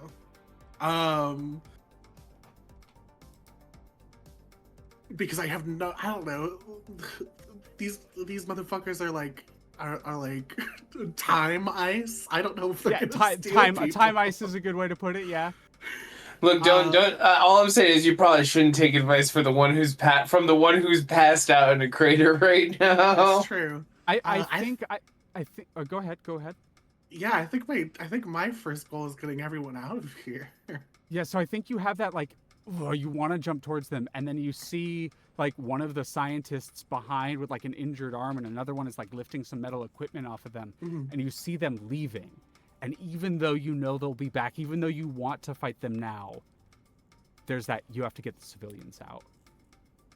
And as the portal closes shut, the triangular door that they opened up closes shut, you are left in the island. And with your help and S.U.I.T.S emergency services and the ACAB emergency services arriving on the scene, we hear the sirens in the distance. No police sirens, fuck cops. Like ambulance and that sort of thing on their way here. That is where we're gonna end the session for today. Oh. Oh my god.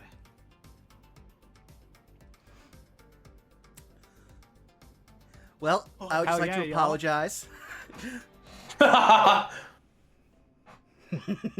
On one hand, I'm like, wow, that was a great session. That was really intriguing. What a fun plot hook. On the other hand, I'm like, Leah, why would you do this? I want to fucking hurt them so bad. Means I made good villains, I guess. I'm already foaming at the mouth like a rabid dog. You have only influenced me and Spinner to get worse. I Yes. love living in interesting times. Oh, I'm just at this point now. I'm this guy, just Steven. I think we're gonna have to kill this guy, Ryder.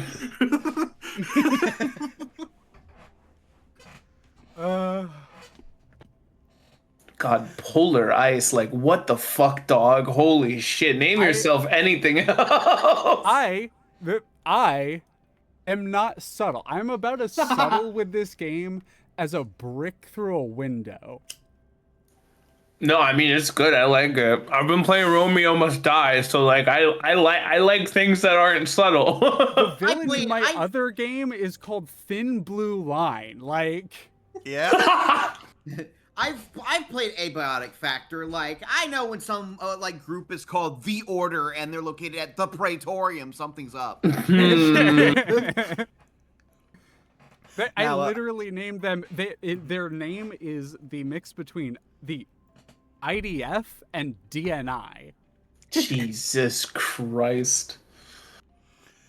Now, I wanted to ask one quick question here before we possibly go around the horn. Do we want to, like, for the sake of the viewers and or future chat, want to go through what happens after a session for the sake of leveling? Yes. There is a post-session, a little bit of post-session for us. Yippee. Thank you for reminding me. I have to do it at the beginning of my last session because my next session for my other group because I forgot. End of session. The end of session, every player chooses one. So you get to choose if you grew closer to the team, grew into your own image of yourself, or grew away from the team. Hmm.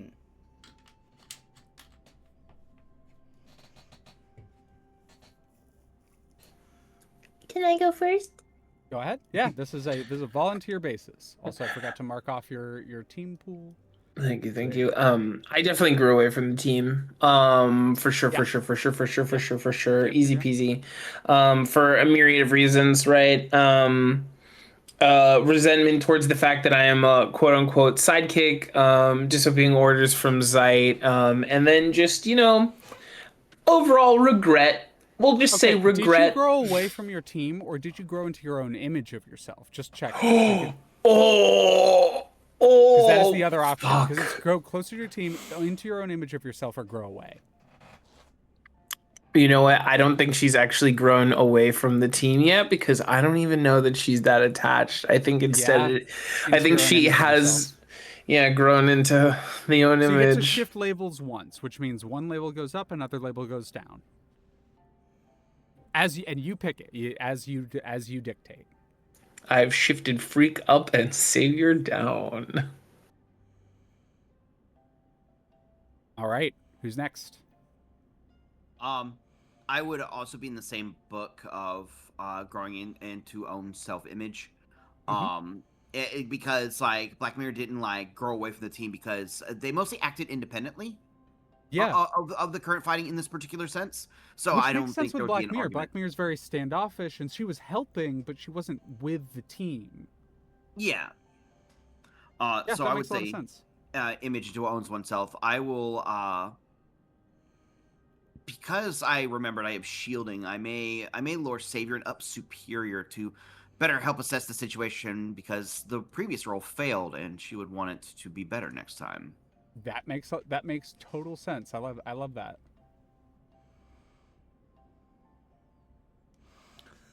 All right. There was an opposite to growing into our image, correct?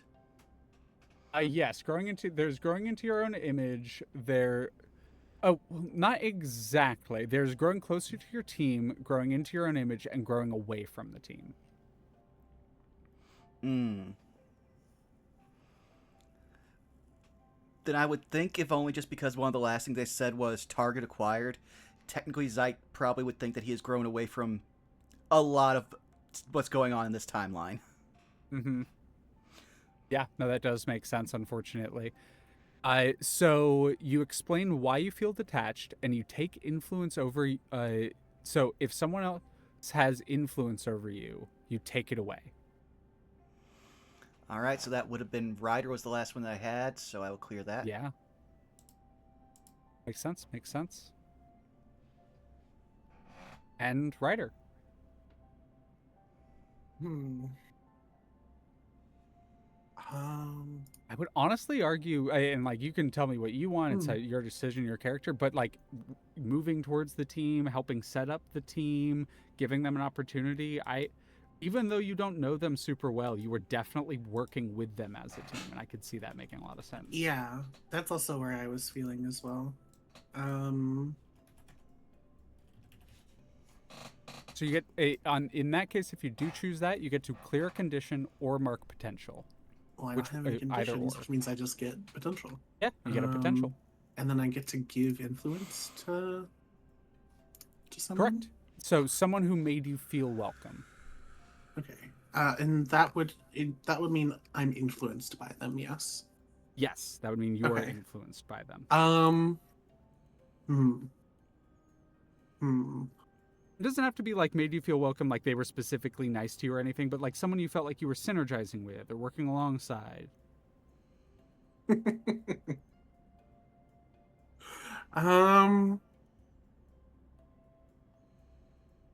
There's two wolves inside of me. Yeah, yeah. I think we had really good synergy when I got hit in the face and you didn't. Well, see, there's the two things. There's the two sides of the coin, right? There's the zeitgeist side of the coin, where they just fought the thing together. So that worked. Actually, maybe there's three that my brain is cooking up with.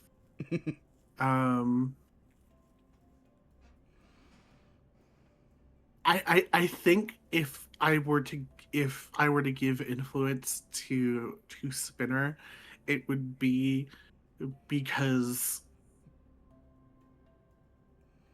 what's the word for it? Oh gosh, I'm so terrible with words. Um, I think at the moment she finds Spinner endearing. Yeah, Rude. there's probably a little bit of kinship almost that's happening, right? Yeah, I think due to working with a lot of young hot-headed heroes in her time, I Mm-hmm. think it would make her feel nostalgic Yeah, to that's really some cute. degree.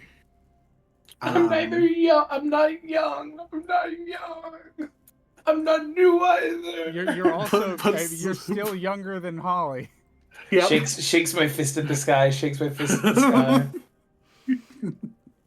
um yeah, I'm gonna say that Spinner has influence over me for sure. I think that's fun. Oh yeah, I love that.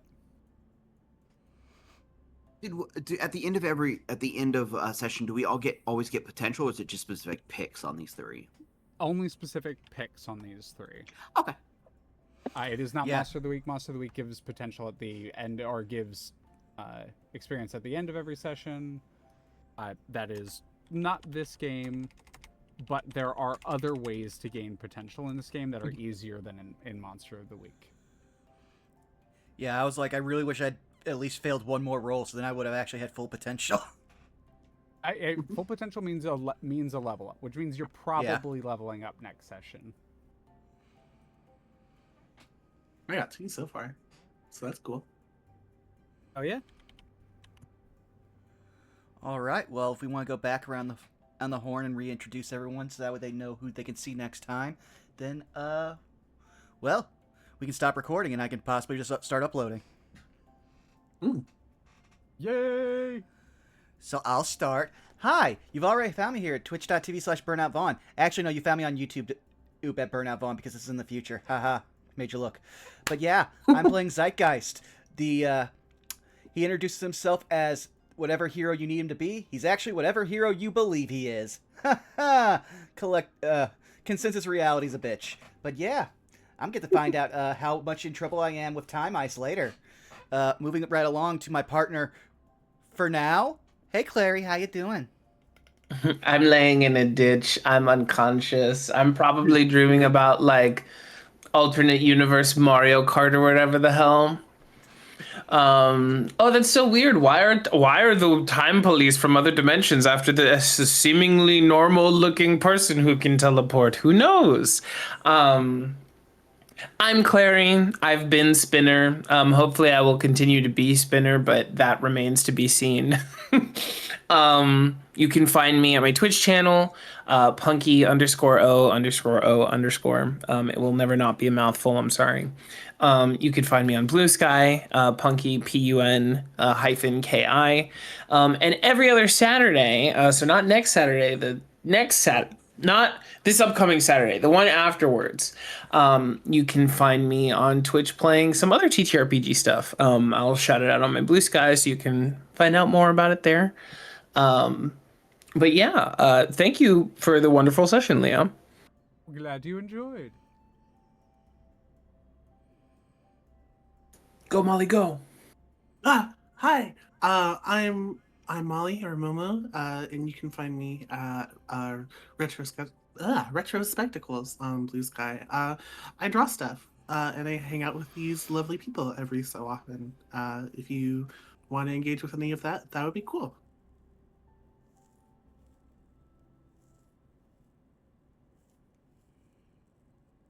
Skelly, go. Oh no, did we lose Skelly? Oh, okay. My bad. Sorry, I wasn't sure if it was me You're or all good, earlier. babe. My bad. Hi, I'm Scaly Alpha. I can be found under Twitch and Blue Sky under the same names. I do lots of blocky survival games like your Minecraft, Vintage Story, and Hytale. I do lots of art, and I do lots of tabletop, like a Paper Mario themed Dungeons and Dragons game every Thursday. Yes, I'm finally uploading the VODs. They're half done. They will be on Twitch highlighted videos in the near future. I just gotta go staple thumbnails to them after this. And then I'll have the schedule up for my coming week later tonight. And that's pretty much everything for me. Leah, your turn. You go. Hi, I'm Leah. I'm here at Amusing Thalia running this game on every other Sunday. Obviously, a Sunday. Maybe this one, maybe next one. It depends on what time you're listening to this. Otherwise, I'm on my channel doing streams throughout the week, usually Mondays, sometimes Thursdays.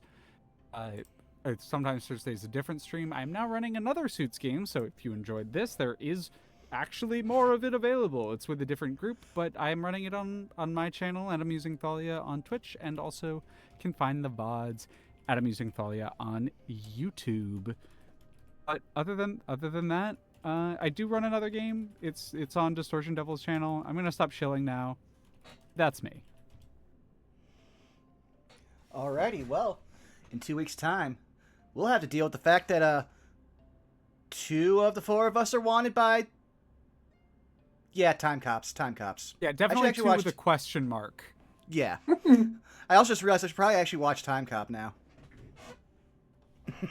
Time cops! Time cops!